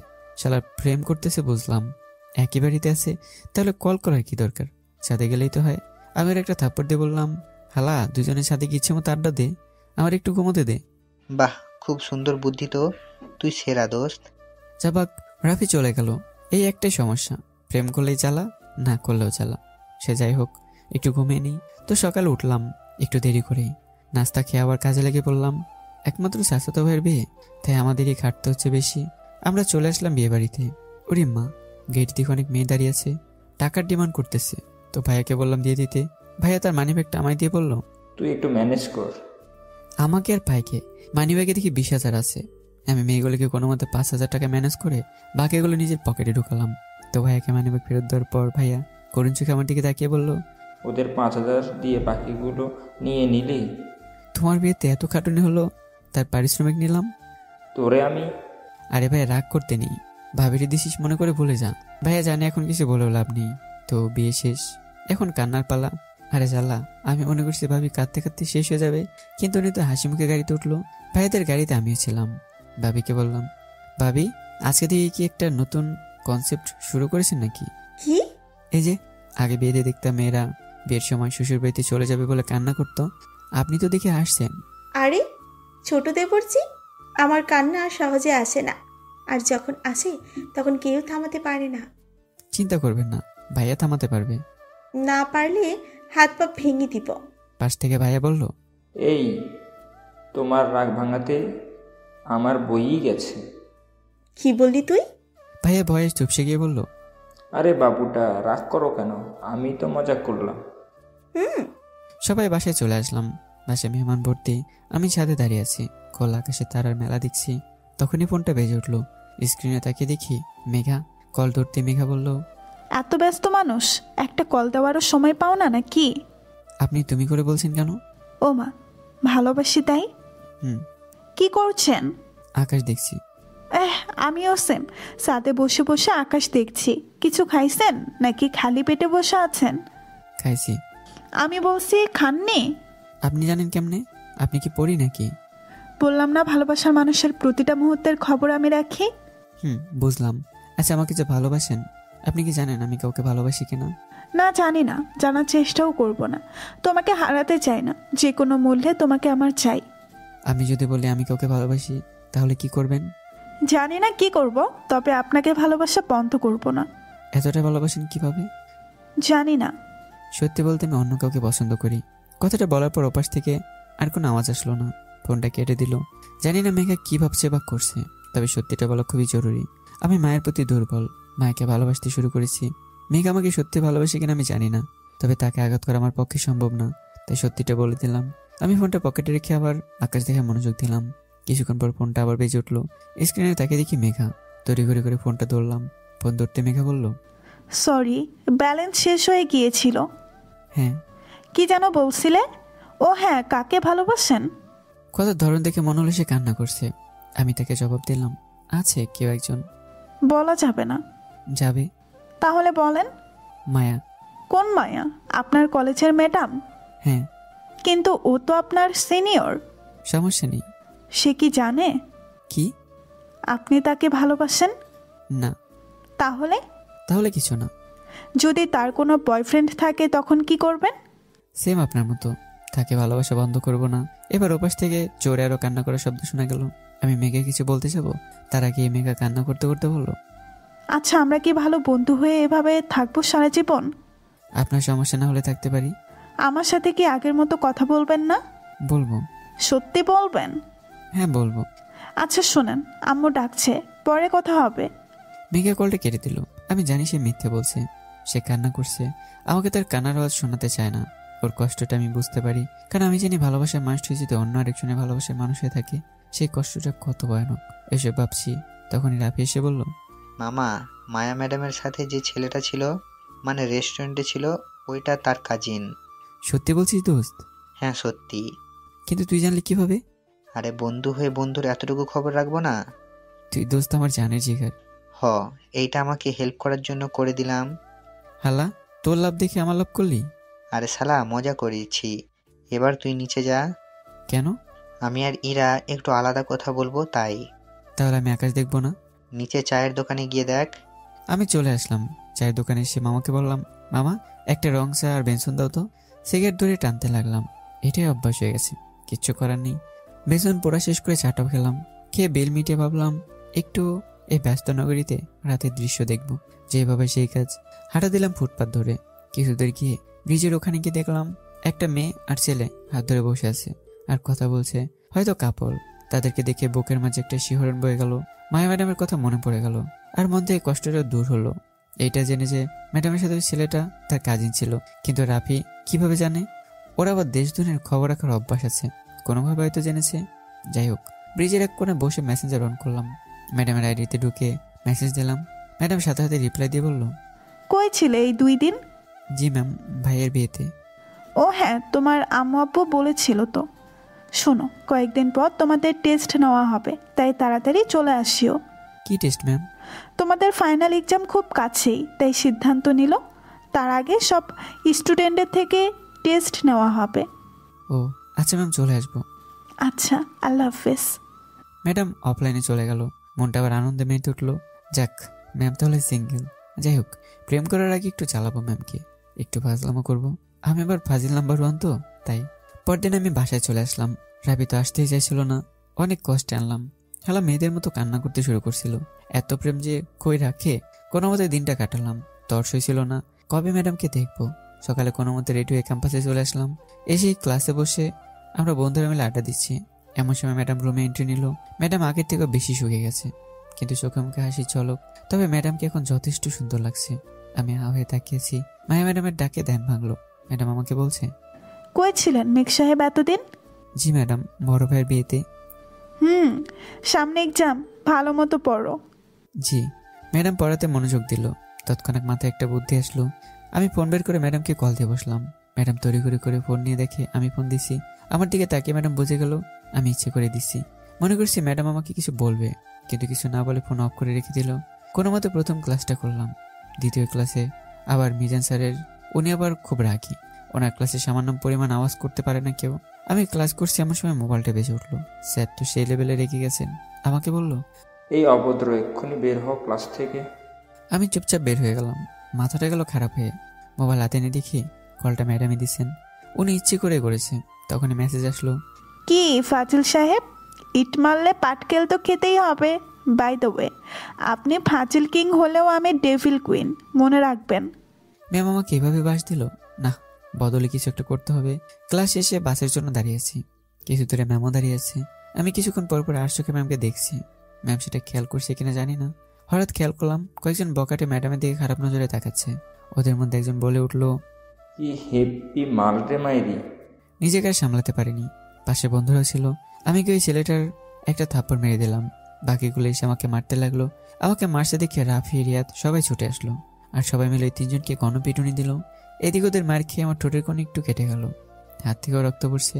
এটা দেখে মায়া দৌড়ে এসে আমার হাত ধরে বলল, কে বলছে এসব বখাটেদের সাথে মারামারি করতে? ওরা আপনাকে খারাপ কথা বলছিল তাই। চলো হাসপাতালে চলো। ম্যাম চিন্তিত হয়ে বললেন। আমাকে তড়িঘড়ি করে হাসপাতালে নিয়ে এসে ব্যান্ডেজ করে দিলেন। তারপর বললেন, এখন কেমন লাগছে? জি ম্যাম, ভালো। কে বলেছে এমন ছেলে মানুষই করতে? যদি কিছু হয়ে যেত তাহলে আমার কি হতো? কি ম্যাম? কিছু না। তাহলে কি আমি ভুল শুনলাম নাকি? বাসায় গিয়ে রেস্ট নিবে, আর কোনো কাজ করবে না। কিন্তু বাসার সব কাজ তো আমাকেই করতে হবে। কেন? বাসায় কেউ নেই, সবাই চাচার বাসায়। ওখানে কয়েকদিন থেকে আসবে। তাহলে একা কিভাবে থাকবে? একটা কাজ করো, তুমি তোমার ফ্রেন্ডের বাসায় চলে যাও। কিন্তু ম্যাম, ফ্রেন্ডের বাসায় তো আর এতদিন থাকতে পারবো না। আচ্ছা চিন্তা করবে না, আমি রাফিকে বলবো তোমার সাথে থাকতে, আর সে তোমার যত্ন নিবে। খাবার আমি বানিয়ে পাঠিয়ে দিব। আপনি কেন কষ্ট করবেন? আমি হোটেল থেকে আনিয়ে নেব।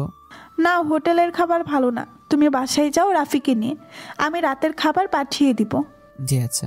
আমি রাফিকে নিয়ে বাসায় চলে আসলাম। বাসায় এসে রাফি আমাকে বেডে শুয়ে দিয়ে বলল, দোস্ত, আজকে কিন্তু তুই ম্যাডামের চোখে হিরো হয়ে গেলি। আব্বে হালা, হিরো হওয়ার চক্করে আমার হাতের 12টা বেজে গেল। ওইসব কিছু না, প্রেম করতে গেলে একটু রক্তারক্তি করতে হয়। আইসে আমার। তাহলে তুই দে একটু, আমি রাকে বলি তুই রক্ত দে। না থাক, তুই রেস্ট নে, আমি সিগারেট নিয়ে আসি। হালা, তোর তো লাইন ক্লিয়ার। তাহলে সিগারেট খাবি কেন? আরে ইয়ার, তুই তো জানিস সিগারেট আমাদের অনেক পুরনো বন্ধু। রাফি সিগারেট আনতে চলে গেল। রাফি সিগারেট নিয়ে রুমে আসতেই ফোনে কল আসলো। সে সিগারেটের প্যাকেট আমাকে দিয়ে চলে গেল। আমি একটা সিগারেট ধরে আপন মনে টানছি। রাফি ফোনে কথা বলে শেষ করে আমাকে এসে বলল, আর আমি, তুই ইরাকে কি বললি? কই কিছুই বলিনি, শুধু এটা বলছি যে তুই সিগারেট খাওয়ায় এডিক্টেড। হালা, তোর জন্য আমার সিগারেট খাওয়া আজীবনের জন্য বন্ধ হলো। আমি সিগারেট ছাড়া থাকবো কেমনে? থাকতে তো হবেই, ভাবির ওদের তোকে রাখতেই হবে। দাঁড়া, আমিও দেখাবো মজা। কিচ্ছু করতে পারবে না, সিগারেট মুখে আছে। এমন সময় মায়া ম্যাম কল দিল। কল রিসিভ করতে ম্যাম বলল, মেঘ, কেমন লাগছে এখন? জি ম্যাম, আগের থেকে একটু বেটার। নিজের যত্ন নিও, আর আমার আব্বু তোমার বাসায় খাবার নিয়ে যাবে। ম্যাম, আঙ্কেলকে কেন কষ্ট দিচ্ছেন? আরে এসব কিছু না, তোমার জন্যই তো করছে। তুমি নিজের যত্ন নাও। জি।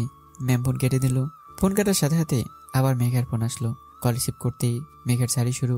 মেঘা বলতে লাগলো, সমস্যা কি? এত নায়ক সাজার কি দরকার ছিল? হ্যাঁ, পাশে বন্ধুরা তো ছিল, ওদেরকে আগে নিয়ে যেতে। নিজেরে বড় হিরো মনে করো, তাই না? যদি কিছু হয়ে যেত তখন এত কেয়ারলেস কেন? সরি, আসলে। সরি, পরের বার থেকে হিরো সাজার চেষ্টা করবেন না। আর ছেলেগুলো এখন হাসপাতালে, আমার লোকেরা ওদের আচ্ছা মতো ধোলাই দিচ্ছে। আর ওদেরকে মারার কি দরকার ছিল? আমি ফ্রেন্ডরা মিলে তো অনেক পিটাইছি। আপনার গায়ে হাত দিচ্ছে কেন? তাই বলে মেয়েদের হাসপাতালে পাঠাবেন? হ্যাঁ পাঠাবো। তোমাকে যে একটা ঠোকা দিবে তাকে আমি ছাড়বো না। কেন? ভালো এমনি। আচ্ছা, নিজের যত্ন নিও, আর সময় মতো ওষুধ খেয়ে নিও। আর ম্যাডাম তো খাবার পাঠাবে, যদি খারাপ হয় আমাকে বলিও, আমি না হয় রান্না করে পাঠাবো। ম্যাডাম খাবার পাঠাবে, এটা কিভাবে জানেন আপনি? আপনাকে না বলছি আপনার প্রতিটা মুহূর্তের খবর আমি রাখি। হ্যাঁ। রাখি, আল্লাহ হাফেজ। নিজের খেয়াল রাখবেন। আর আমি হয়তো বেশি দিন দেশে থাকবো না। কেন? চলে যাব স্পেনে আব্বুর কাছে। কেন? যে কাজে এসেছিলাম সেটা শেষ, আমার স্টাডি কমপ্লিট, তাই। আর যার জন্য থাকা সে তো অন্য কাউকে ভালোবাসে, তাই। শোনেন মেঘা, যা কলটা কেটে দিল। আমি স্পষ্ট জানি সে কাঁদছে। মেয়েটা এতটা ভালোবাসে আমায়, কিন্তু আমি তো মায়াকে ভালোবাসি না। আমি কিছুই বুঝতে পারছি না। আমি মেঘাকে কল দেওয়ার চেষ্টা করছি, কিন্তু কল তো ঢুকছে না। মেসেঞ্জারে গিয়ে দেখি মেঘা ব্লক দিছে। আচ্ছা, ওরা তো চিনি না, তাহলে এমন লাগছে কেন? কেন এত ছটফট করছি? আমি তো ম্যামকে ভালোবাসি না। আমি কেন মেঘার কথা ভাববো? আমি এসব ভাবছি। রাতের দিকে শুয়ে শুয়ে টিভি দেখছি, তখনই রাফি এসে বলল, ম্যাম খাবার পাঠাইছে। কে এনেছে? একজন বৃদ্ধ লোক। কোথায় উনি? চলে গেছে। আরে বসতে বলিসনি কেন? বলছি উনি তাড়াতাড়ি দিয়ে চলে গেল। আচ্ছা, ম্যাম কল দিছে। কল দিয়ে বলল, মেঘ খাবার পেয়েছ? জি। খেয়ে নিও, আর খেয়ে ওষুধ খেয়ে নিও। জি ম্যাম। ম্যাম কল কেটে দিল। ম্যামের তো কেয়ার দেখে মনে হলো ম্যামের মনে আমার জন্য ফিলিংস আছে। ম্যামকে প্রপোজ করে দেব, কিন্তু এখন না, সঠিক সময় আসলে। পরে 1 সপ্তাহ পর আমি সুস্থ হলাম। পরীক্ষাও কাছে আসলো, পড়ালেখায় মনোযোগ দিলাম। কালকে পরীক্ষা, রাতে পড়ছি। হঠাৎ করে মোবাইলে মেসেজ আসলো। তাকে দেখি মেঘা। মেসেজ ওপেন করে দেখি লেখা আছে, কালকের জন্য বেস্ট অফ লাক, মনোযোগ দিয়ে লিখবে আর নিজের খেয়াল রাখবেন। আমি কি মনে করে কল দিয়ে বসলাম। সে হয়তো আমার কলের অপেক্ষায় ছিল। কল দেওয়ার সাথে সাথে কল ধরলো। আমি চুপ করে আছি দেখে সে বলল, কিছু বলবে? না। আচ্ছা রাখি তাহলে। শোনেন। বলো। কেমন আছেন? যেমন থাকার কথা। কবে যাবেন? সামনের মাসের 12 তারিখ বিকেল 5টার ফ্লাইট। হ্যাঁ। আমি রাখি, আল্লাহ হাফেজ। মেঘা কলটা কেটে দিল। আমি জানি সে কান্না করছে, কিন্তু কিভাবে? আমি ওকে না দেখে জানতে পারছি না। আমার পরে মনোযোগ দেওয়া দরকার। ভাবছি ফাইনাল পরীক্ষার পরপরই ম্যামকে প্রপোজ করব। পরদিন ভালো মতো পরীক্ষা দিলাম। পরীক্ষা ভালোই হয়েছে। আসার সময় নীলা আমাকে ডেকে বলল, মেঘ, একটু কথা ছিল। হ্যাঁ বল। কালকে একটু দেখা করিস। আচ্ছা। আমি বাসায় আসলাম। এসে ভাবতে লাগলাম, নীলা তো জরুরিভাবে দেখা করতে বললো কেন? আমি চিন্তায় আছি কিভাবে ম্যামকে প্রপোজ করব। তখনই বোন জান্নাত এসে আমাকে বলল, ভাইয়া কি ভাবছিস? আরে কিছু না। বল। আরে ভাবছি কিভাবে ম্যামকে প্রপোজ করব। সত্যি? হ্যাঁ, তো কখন করবি? পরীক্ষার পর। না ভাইয়া, আগে করবি। কেন? করতে বলছি, করবি। আচ্ছা, কিন্তু কিভাবে? বোন আমাকে সবকিছু বুঝিয়ে বলল। সব শুনে একটু সাহস পেলাম। রাফিকে সব বললাম। সে তো শুনে মহা খুশি। রাতে হঠাৎ করে ঘুম ভেঙে গেল। একটা দুঃস্বপ্ন দেখলাম। আমি আর একটা মেয়ের হাত ধরে হাঁটছি। হঠাৎ করে মেয়েটি আমাকে বাসাতে গিয়ে নিজে গাড়ির নিচে চাপা পড়লো। মেয়েটির নাম ধরে চিৎকার দিলাম। সে নামটি ছিল মেঘা। গলাটি শুকিয়ে যাচ্ছে। আমি নিচে গিয়ে পানি খেয়ে মেঘাকে নিয়ে ভাবছি, না, আমি তো আমার মায়া পড়েছি। আমি তো আমার ডেভিল ম্যামের প্রেমে পড়েছি। তাহলে মেঘার কথা ভাবছি কেন? যে মেয়েটাকে কোনোদিন দেখিনি, জানি না সে কে, তাহলে তার কথা ভাবছি কেন? পরদিন ক্যাম্পাসের বড় গাছটি নিচে দাঁড়িয়ে আছি নীলার জন্য। আর সে শাড়ি পরে এসছে। ওরে শাড়ি পরতে দেখে কিছুটা অবাকি হলাম। আমার কাছে এসে নীলা তার পেছন দিকে একজোড়া গোলাপ আমার দিকে এগিয়ে দিয়ে বলল, মেঘ, তোকে সেই প্রথম দেখায় ভালোবেসে ফেলেছি। তোর প্রেমে সেই প্রথম দিন থেকেই হাবুডুবু খাচ্ছি। নিজেকে আর ঠিক রাখতে পারছি না। তাই আজকে অনেক সাহস নিয়ে প্রপোজ করছি তোমায়। আমাকে কি একটু ভালোবাসবে? আমি তো বনে গেলাম। নিজেকে সামলে নিয়ে বললাম, শোন নীলা, আমি তোকে সবসময় বন্ধু ভেবেছি, আর কিছু না। আমি অন্য কাউকে ভালোবাসি। নীলা চোখে পানি। আমি কিছু বলতে যাবো তার আগে সে আমাকে জড়িয়ে ধরলো, যার জন্য আমি মোটেও প্রস্তুত ছিলাম না। আমাকে জড়িয়ে ধরে সে বলতে লাগলো, প্লিজ মেঘ, আমি তোমাকে ছাড়া বাঁচব না, প্লিজ। সামনে তাকে দেখি মায়া ম্যাডাম আমাকে দেখে চলে যাচ্ছে। যাওয়ার আগে চোখের কোনো অশ্রু লক্ষ্য করলাম। আমি নীলাকে ছাড়িয়ে ম্যাডামের কাছে গিয়ে ম্যাডামকে বললাম, ম্যাম প্লিজ একবার শুনেন প্লিজ। ম্যাম পেছনে ফিরে আমাকে থাপ্পড় মেরে বলল, তোর মতো লুচ্চা আমি দেখিনি। আমাকে আর ফলো করবি না। আর হ্যাঁ, আমার চোখের সামনেও যেন না দেখি। কাঁদতে কাঁদতে চলে গেল। আমি দাঁড়িয়ে আছি, চোখ দিয়ে অশ্রু গড়িয়ে পড়ছে। উনি চলে গেলেন। আমি দেরি না করে বাসায় চলে আসলাম। রুমে গিয়ে দরজা বন্ধ করে শুয়ে আছি। মনটা খারাপ। মায়া আমার কাছ থেকে সত্যিটা জানতে চায়নি একবারও। কেন কেন শুধু শুধু আমাকে ভুল বুঝলো? বোন এসে দরজা ধাক্কাচ্ছে। আমি এটা দরজা খুলে দিতেই বোন আমাকে বলল, ভাইয়া, ভাবি কি বলছে বল। আমি চুপ করে আছি। সে আবার জিজ্ঞাসা করলো, ভাইয়া বল। আমি নিজেকে ধরে রাখতে না পেরে তাকে জড়িয়ে ধরে কান্না করে দিলাম। আর ওকে সবকিছু খুলে বললাম। বোন সব শুনে আমাকে বলল, আরে পাগল, এইটার জন্য কান্না করতে হয় নাকি? ম্যাম তোকে ভালোবাসে, তাই সে নীলার সাথে তোকে দেখে রাগ করেছে। কালকে ক্যাম্পাসে গিয়ে ভাবিকে প্রপোজ করে দিস, দেখবি সব ঠিক হয়ে যাবে। সত্যি? হ্যাঁ, আর মেয়েদের মতো কান্না করা বন্ধ কর। কান্না করলে তোরে আমার মেয়ের মতো লাগে। গাধি, তোকে আজকে আমি আমি আম্মুকে বলে দিব মারলে। আচ্ছা যা, মারবো না। ওকে, এবার যা তুই। রুম থেকে চলে গেল। আমি ম্যামের আইডিতে ঢুকলাম, কিন্তু ম্যাম ব্লক করে দিছে আমাকে। আমি ফোনে ট্রাই করলাম, কয়েকবার রিং হওয়ার পর ম্যাম ফোন ধরে বলল, ওই কুত্তা, কি সমস্যা তোর? Ma'am I am sorry. তোরে না আমার সামনে আসতে মানা করছি, আর কোনোদিন আমাকে ফোন দিবি না। ম্যাম ফোন কেটে দিল। মনটা খারাপ। পরদিন ক্যাম্পাসে গিয়ে ম্যামকে খুঁজতেছি, কিন্তু পাচ্ছি না। রাফিকে জিজ্ঞাসা করলাম, দোস্ত মায়া ম্যাম কই? ম্যাম চলে গেছে, উনি চাকরি ছেড়ে দিছে। কি বলিস এসব? হ্যাঁ সত্যি। দোস্ত আমি মায়া ম্যামকে অনেক ভালোবাসি। কি হয়েছে আমাকে বল। আমি রাফিকে সব বললাম। রাফি সব শুনে বলল, দোস্ত সময় এসে গেছে। কিসের? প্রপোজ করার। কারে? আব্বে হালা, ম্যামেরে করবি। কিন্তু কিভাবে? আরে আমি আছি তো, সব অ্যারেঞ্জ করব। তুই শুধু রাত 12টায় কল দিলে নির্দিষ্ট জায়গায় চলে আসিস। ওকে মামা। আমি নিশ্চিন্তে বাসায় চলে আসলাম। রাফি যখন বলেছে তাহলে সব সম্ভব, আমি অপেক্ষায় আছি। রাফি 11:30 কল দিয়ে একটা জায়গায় যেতে বলল। আমি 20 মিনিটে পৌঁছে গেলাম। গিয়ে দেখি রাফি সহ রিয়াদরা সবাই আছে, আর তাদের হাতে কি সব কাগজ। আমাকে দেখে রাফি বলল, ম্যামকে কল দিয়ে নিচে আসতে বল। কিন্তু ম্যাম এখানে আসবে কেন? আবে হালা, ম্যাম সামনের বাসায় থাকে। ওয়েট মামা, আমি কল দিতেছি, কিন্তু আমার বুক কাঁপতেছে। কেন? প্রথমবার কাউকে প্রপোজ করবো তাই। কেন, ভবিষ্যতেও আরো কয়েকটা করবি নাকি? না ভাই, একটা, এইটার করতে পারলেই হয়। তাহলে হালা কল দে। কিন্তু তোদের হাতে এসব কি? আরে বাল, বেশি কথা না বলে ম্যামকে নিচে আসতে বল।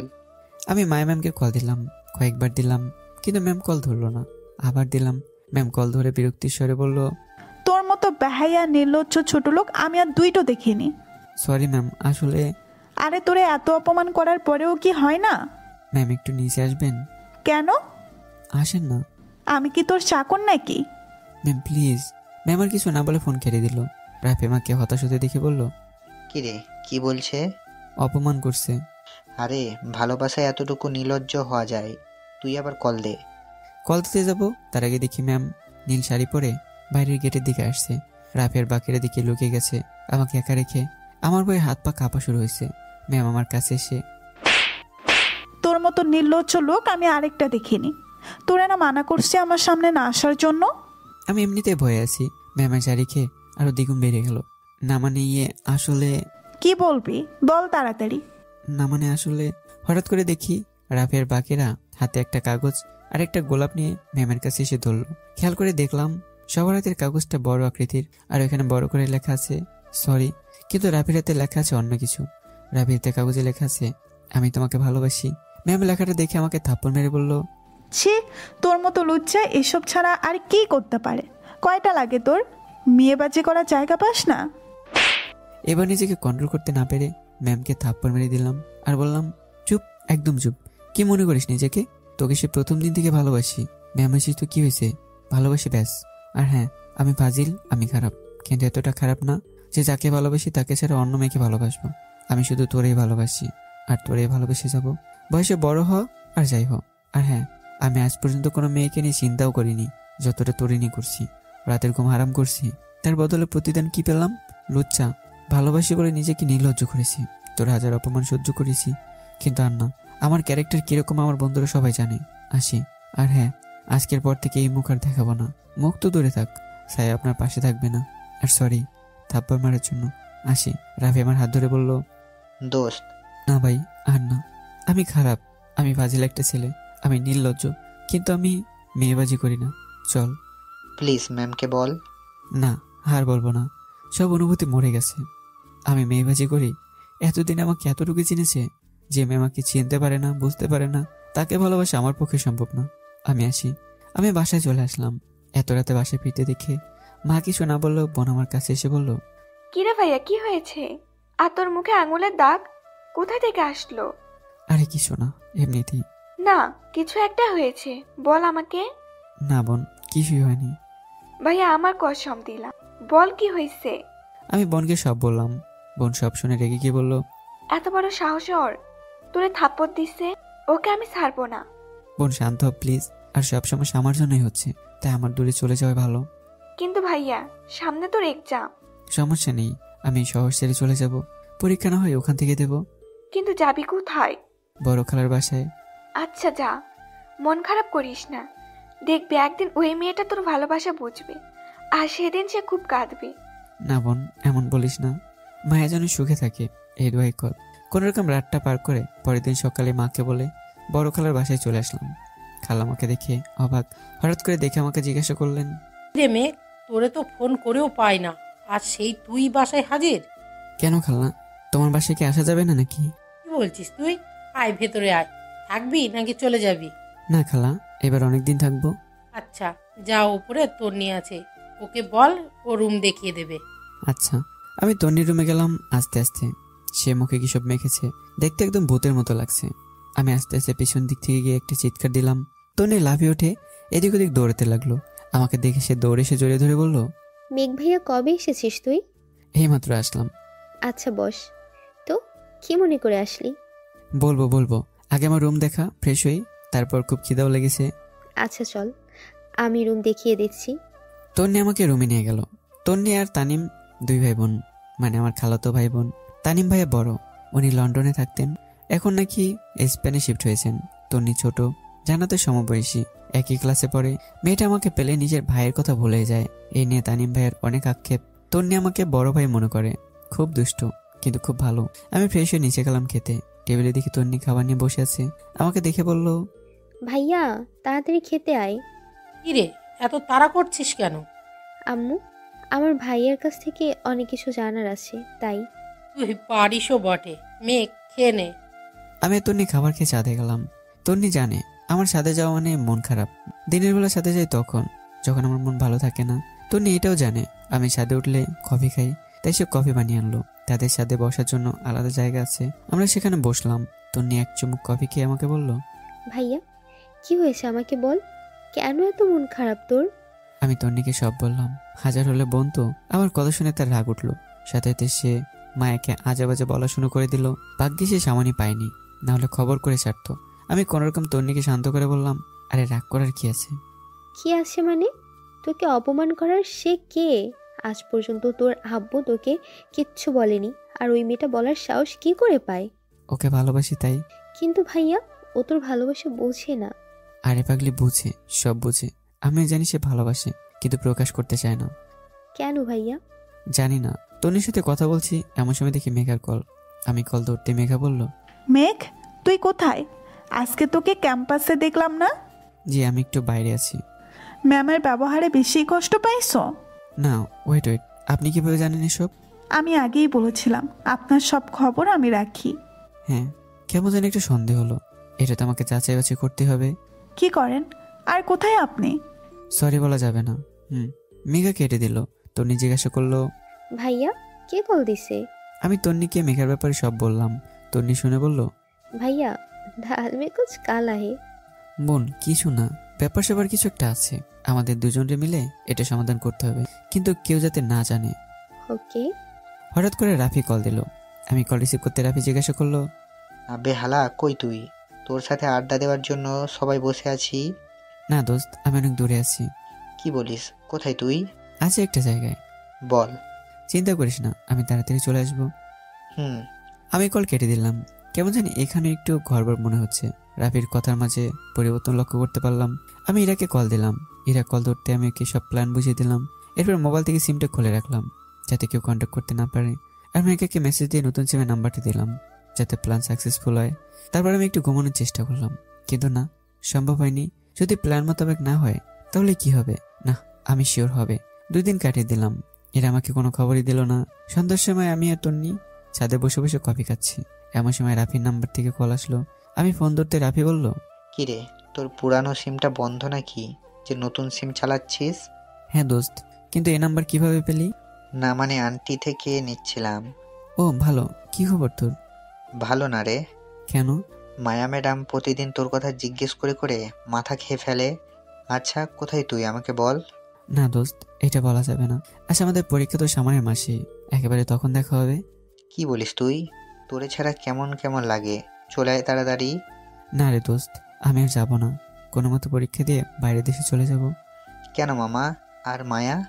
সে নিজের মতো খুশিতে থাকুক, তাতে আমার কি। আচ্ছা মামা, রাখি, পরে কথা হবে, বাই। আমি ফোন রেখে দিলাম।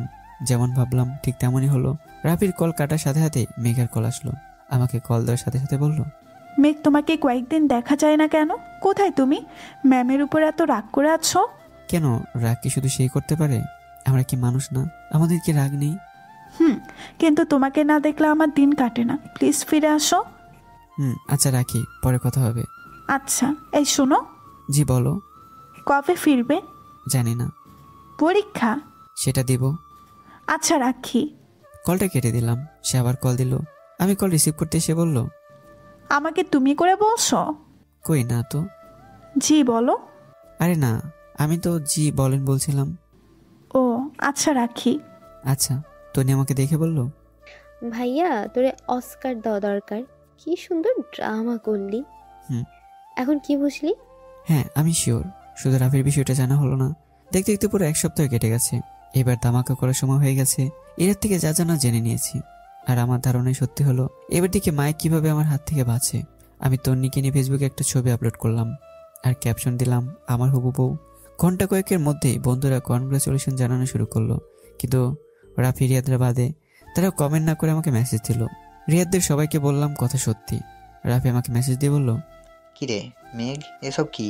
তুই না মায়া ম্যামকে ভালোবাসতি, তাহলে? কেন, মেয়ের অভাব পড়েছে নাকি? আর মায়া মায়া করিস না, ওনাকে আমি হেট করি। কি বলছিস তুই এসব? হ্যাঁ মেঘ, তুই কিন্তু ম্যামকে সত্যি সত্যি ভালোবেসেছিলি। এখন কোথায় সেই ভালোবাসা? নেই, সব শেষ হয়ে গেছে। এখন আমি শুধু আমার হবু বউকে নিয়ে থাকবো। মেয়েটাকে কি নাম তার? বাসা কোথায়? সরি, বলা যাবে না, রাখি। আমি ফোন কেটে দিলাম। সাথে সাথে মায়া ম্যাডামের কল রিসিভ করতে ম্যাম বলতে লাগলো, কুত্তা, জীবনে তোর মতো লুচ্চা আমি আরেকটা দেখিনি। ছি ছি, আমাকে ভালোবাসিস বলে এখন অন্য মেয়েকে বিয়ে করতে চাচ্ছিস? সত্যি বলতে তোরে আমি চিনতেই পারতাম। তোরে বিশ্বাস করাও আমার ভুল। কে বলেছে বিশ্বাস করতে? আর আপনি আমায় কোথায় বা বিশ্বাস করেন যে আমি আপনাকে বিশ্বাস করব? আর আপনি আমার লাইফে কেউই না, নোবডি। কি? আমি এখন নোবডি? হ্যাঁ। তোরে আমি সামনে পেলে দেখবি। কিছুই করতে পারবেন না, রাখেন এখন। মেঘ শোনো। শুনতে চাই না। মেঘ, মেঘ প্লিজ। আমি ফোনটা কেটে দিলাম। এবার শুনুক বুঝুক, আপন মানুষকে কষ্ট দিলে কেমন লাগে। ফোন রেখে আরেক কাপ কফি খেলাম। তারপর রুমে এসে পড়তে বসলাম। সামনে পরীক্ষা। পড়া শেষ করে উঠে দেখি মায়ের কল এসেছে অনেকগুলো। মোবাইল সাইলেন্ট ছিল তাই বুঝতে পারিনি। আমি কল ব্যাক করলাম। সাথে সাথে সে কল ধরে বলল, কোথায় ছিলে? কতক্ষণ ধরে কল দিচ্ছি। পড়তেছিলাম। পোস্টের মেয়েটাকে? আমার হবু বউ। মায়া? ওই নামের কাউকে আমি চিনি না। তোমার মতো লুচ্চা আমি আরেকটা দেখিনি। ছি ছি, একটা মেয়েকে ছেড়ে আরেকটা মেয়েকে কিভাবে ভালোবাসে তুমি? ছি মেঘ, তোমার জন্য যে ভালোবাসাটা ছিল আজ সেটা শেষ হয়ে গেছে। আমি ভুলছিলাম তোমার বিষয়ে। তুমি সত্যি একটা খারাপ আর বাজে লোক। সমস্যা নেই, আমি জানি এটা। তোমার সাথে কথা বলতে আমার ঘৃণা করছে। এই বলে কল কেটে দিল। এদিকে হাসতে হাসতে আমার পেট ব্যথা হচ্ছে। ডিল সঠিক জায়গায় গিয়ে লেগেছে। এবার সামনে কি হয় দেখার পালা। পরীক্ষার দিনও ঘনিয়ে এসছে। এর মধ্যে কারোর সাথে কোনো প্রকার কথা হয়নি, কারণ মোবাইলে 2টাই সিম খুলে রেখে দিয়েছিলাম। পরীক্ষার আগের দিন রাতে সিম খুললাম। ভেবেছিলাম মেঘা মেসেজ দেবে, আর দেয়নি। রাফিও অনলাইনে আছে, কিন্তু মেসেজ দিচ্ছে না। শুধু রিয়াদি মেসেজ দিছে, কারণ সেসব জানে। পরদিন তন্নিকে সাথে নিয়ে বাসায় চলে আসলাম। সেখান থেকে রিক্সা নিয়ে পরীক্ষার হলে আসলাম। হলের সামনে এসে দেখি রাফি আর বাকিরা দাঁড়িয়ে আছে। আমি রাফির কাছে গিয়ে বললাম, কি অবস্থা তোর? ছি ছি, লজ্জা করে না তোর? তোর মতো লুচ্চা বন্ধু যেন কারো না হয়। জানিস মায়া ম্যাডামের কি কষ্ট হচ্ছে, কিসের মধ্যে আছে উনি? তাতে আমার কি? সাথে সাথে ম্যাম এসে আমাকে থাপ্পড় মেরে বলল, ভালোবাসা এখন শুধু আমার বউকে ঘিরে। এই মেয়েটা, একে তো দেখে মনে হয় কোনো নর্দমা থেকে উঠে এসেছে। আমি জানি মা এসব বলবে, সেরে গেছে। তাই তন্নিকে আগে থেকে সব বলে দিয়েছিলাম কি করতে হবে। মেঘ, তোমার হবু বউকে কিভাবে খারাপ বলে? আপনি কি আমার হবু বউকে খারাপ বলার? আমি তোমাকে ভালোবাসি, আর তুমিও আমাকে ভালোবাসো। কে বলেছে আমি আপনাকে ভালোবাসি? আমি তো আমার হবু বউ তন্নিকে ভালোবাসি। কি বলছো এসব তুমি? প্লিজ মেঘ, এমন করিও না। আমি তোমাকে ছাড়া কিভাবে থেকেছি এই কয়েকদিন আমি জানি না। কি কষ্টের মাঝে আমি কাটিয়েছি। ও আচ্ছা, কই আমি তো দেখতে পাচ্ছি না। পাশ থেকে রাফি বলল, মেঘ তুই এমন করছিস কেন? তুই না ম্যামকে ভালোবাসিস, তাহলে কোথায় গেল তোর ভালোবাসা? আমি তন্নিকে ভালোবাসি। চল, দেরি হয়ে যাচ্ছে, এক্সাম শুরু হয়ে যাবে। মায়েকে কাঁদতে দিয়ে আমি চলে আসলাম পরীক্ষার হলে। কেমন জানি মায়ের কান্না মিশিয়ে তো মুখটা দেখতে খুব কষ্ট হচ্ছিল। আমি কেউ কষ্ট দিতে চাই না। পরীক্ষাটা শেষ হোক, তবে আমি মায়েকে আপন করে নিব। জানি আমার রেজাল্ট তেমন একটা ভালো হবে না। কোনো মতো পরীক্ষা দিয়ে বের হলাম। বেরোতেই তোর নিয়ে গিয়ে এসে বলল, ভাইয়া পরীক্ষা কেমন হয়েছে? আরে চুপ, আস্তে ডাক, কেউ শুনলে সব প্ল্যান মাটি হয়ে যাবে। আচ্ছা, পরীক্ষা কেমন হয়েছে? মোটামুটি। ভাইয়া আগে পরীক্ষাটা মনোযোগ দিয়ে দে, তারপর না হয় যা করার করবি। হুম। ভাইয়া মায়া আমার কাছে আসছিল। কখন? তুই পরীক্ষা দিচ্ছিলি তখন সে আমাকে কাঁদতে কাঁদতে বলল সে তোকে অনেক ভালোবাসে। প্লিজ ওরে কষ্ট দিস না। একটু কষ্টে থাকুক, আজীবন আর কষ্টকে তার কাছেও আসতে দেব না। ওকে, এখন কি করবি? মায়ের কাছে চল।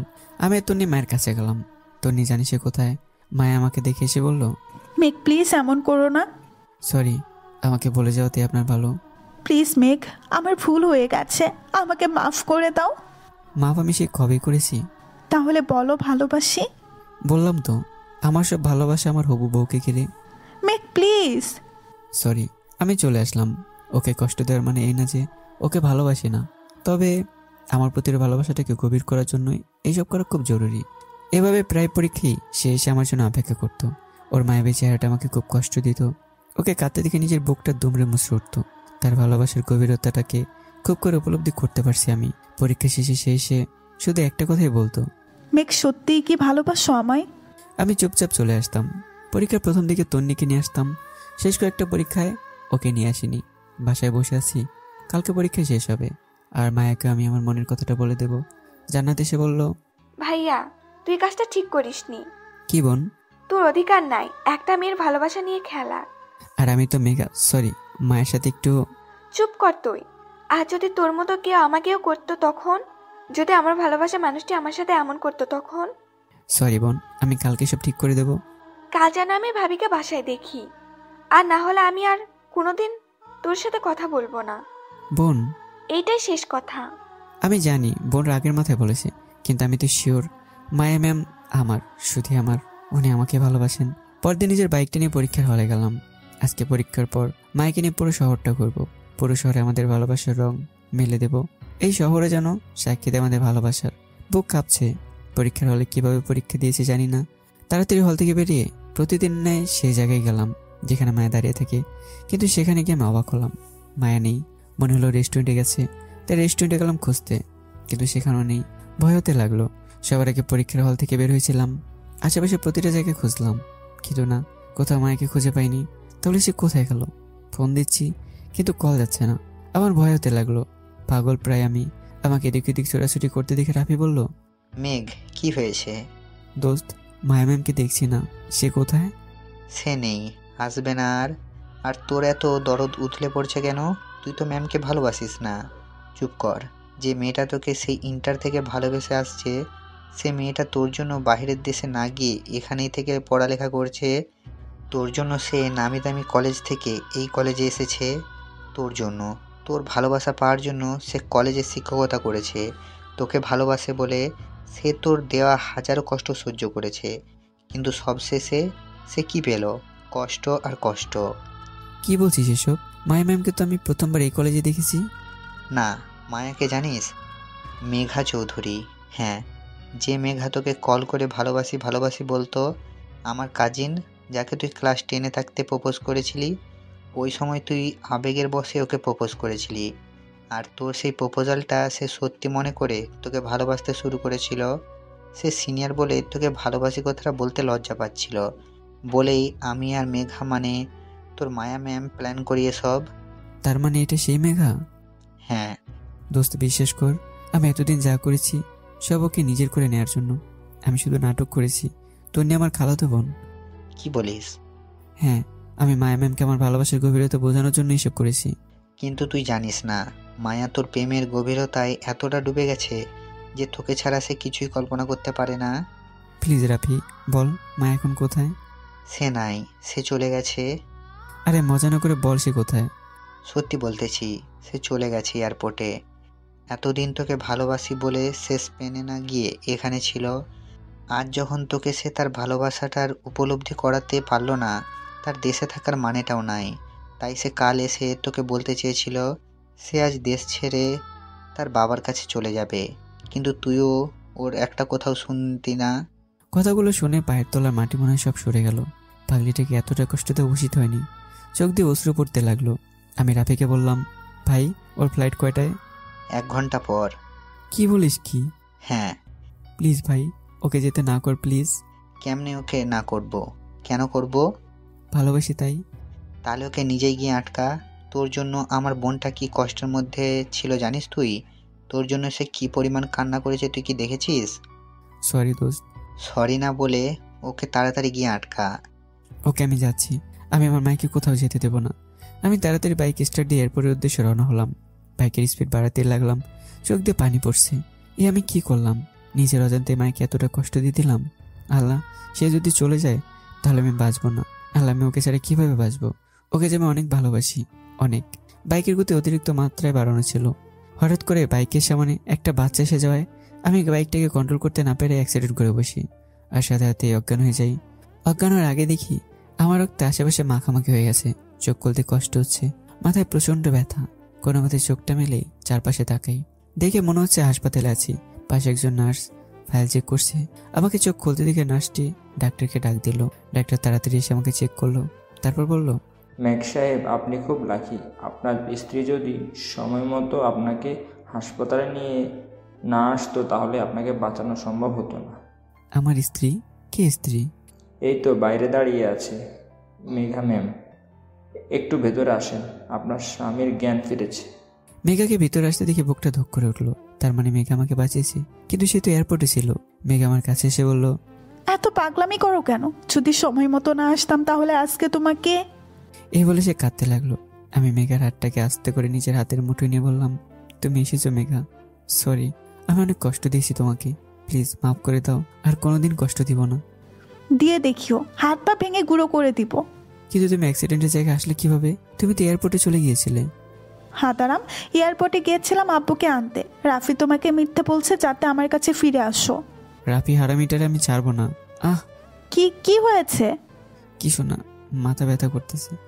এইভাবে পাগলামি করতে হয়? তুমি কি মনে করছো তোমাকে ছেড়ে চলে যাব? জীবনেও না।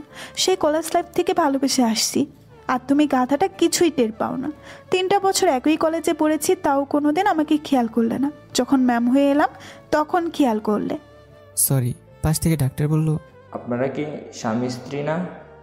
না, তবে ফিউচারে হব। তাহলে ফর্মে যে ওইটা না করলে অপারেশন করতে দিত না।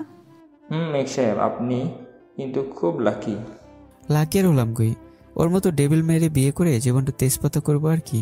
মেঘা রেগে গিয়ে বলল, কি বললে? আরে মজা করছিলাম। 1 মাস পর রাফি, রিয়াদ সবাই আমাকে জ্ঞান দিচ্ছে। রাফি বলছে, দোস্ত, আমার আপুটারে দেখিস, বিড়াল মারার সময় যেন কষ্ট না পাই। দোস্ত বিড়াল কই? রুমে। তুই সাহসী ছেলে, যা এবার বিড়াল মেরে নিজেকে জয়ী কর। আচ্ছা। বুক কাঁপছে। বাসর ঘরে ঢুকছি, লজ্জাও লাগছে, না না ভয় লাগছে। হাত পা কাঁপছে। কোনো মতো ভিতরে ঢুকে আমি এদিক ওদিক খুঁজতে লাগলাম। মেঘা, সরি, মায়ের ঘোমটাতে বসে আছে। আমাকে এভাবে খুঁজতে দেখে সে ঘোমটা সরিয়ে বলল, কি হয়েছে? কি খুঁজতেছ? বিড়াল। বন্ধুরা বলছিল আজ রাতে বিড়াল মেরে জয়ী হতে, কিন্তু বিড়াল যে খুঁজেই পাচ্ছে না। মায়ের রেগে গিয়ে বলল, কুত্তা, তুই এদিকে আয়। মায়ের আগে কণ্ঠ শুনে ওর সামনে গেলাম। কান ধরে উঠবোস করা শুরু কর। কিন্তু কেন? করবি কি করবি না? কি আর করার, বাধ্য হয়ে তাই করতে লাগলাম। কি ডেভিল বউ, জীবনটাই তেজপাতা করে দিল। আচ্ছা ডেভিল ম্যাম। কি বললি? না মানে মায়া ম্যাম, কানে ধরে উঠবোস করার কারণ কি? কুত্তা, কারণ জানিস না? আমাকে অনেক কষ্ট দিলি, এখনো পর্যন্ত প্রপোজ করিস নাই। তোরে আমি আরো শাস্তি দিব। এই না না, এইসবের পর আর শাস্তি ভোগ করা পসিবল হবে না। তাহলে চল। কোথায়? সাথে। আচ্ছা চলো। আমারে কোলে করে নিয়ে যা। পারবো না। কি বললি? নিচ্ছি। আমি মায়াকে কোলে করে ছাদে নিয়ে গেলাম। আকাশে খুব সুন্দর চাঁদ উঠেছে, তবে আমার মায়ের মতো সুন্দর না। মায়া এবার বলল, ওই যা, ওখানে ফুল আছে, নিয়ে আয়। আমি বাধ্য ছেলের মতো ফুল নিয়ে আসলাম। এবার বলল, নে এবার প্রপোজ কর। আমি ফুলটা এগিয়ে দিয়ে বললাম, আমি তোমাকে ভালোবাসি। হাতারাম, এইটা কোনো প্রপোজ হইল? সুন্দর করে কর। এবার আমি হাঁটু গেড়ে বসে বললাম, আকাশ বাতাস চন্দ্র তারা আজকে সবাইকে সাক্ষী করে বলছি, ভালোবাসি মায়া, তোমাকে ভালোবাসি। তোমার মায়া আমি হারাতে চাই আজীবন। একটা সুযোগকে দিবে আমায়? মায়া আমাকে জড়িয়ে ধরে বলল, ভালোবাসি। আমিও। কি? ভালোবাসি, অনেক অনেক ভালোবাসি। ছেড়ে যাবে না তো? তোমার মায়ায় পড়েছি মায়াবতী, ছেড়ে যাওয়ার কারণ যে নেই। পাগল। তোমার। এখন থেকে শুধু আমার শাসন চলবে। যথা আজ্ঞা মহারানী। ফাজিল। হ্যাঁ, আমার টেবিল ম্যাডামের ফাজিল স্টুডেন্ট আমি। এভাবে বাঁচতে চাই আজীবন হাত ধরে। বেঁচে থাকুক ভালোবাসা, বেঁচে থাকুক আজীবন। দোয়া করবেন আপনারা সবাই আমাদের জন্য। তো বন্ধুরা, গল্পটি কেমন হয়েছে কমেন্ট করে জানাবেন। পরবর্তী গল্পের জন্য তৈরি থাকবেন। আর হ্যাঁ, একটু নতুন গল্প দিতে দেরি হচ্ছে। আসলে আমার মা একটু অসুস্থ, যার কারণে একটু গল্প দিতে দেরি হচ্ছে। তো কেউ কিছু মনে করবেন না, সবাই সাথেই থাকবেন। পরবর্তী গল্পের জন্য তৈরি থাকবেন। আল্লাহ হাফিজ।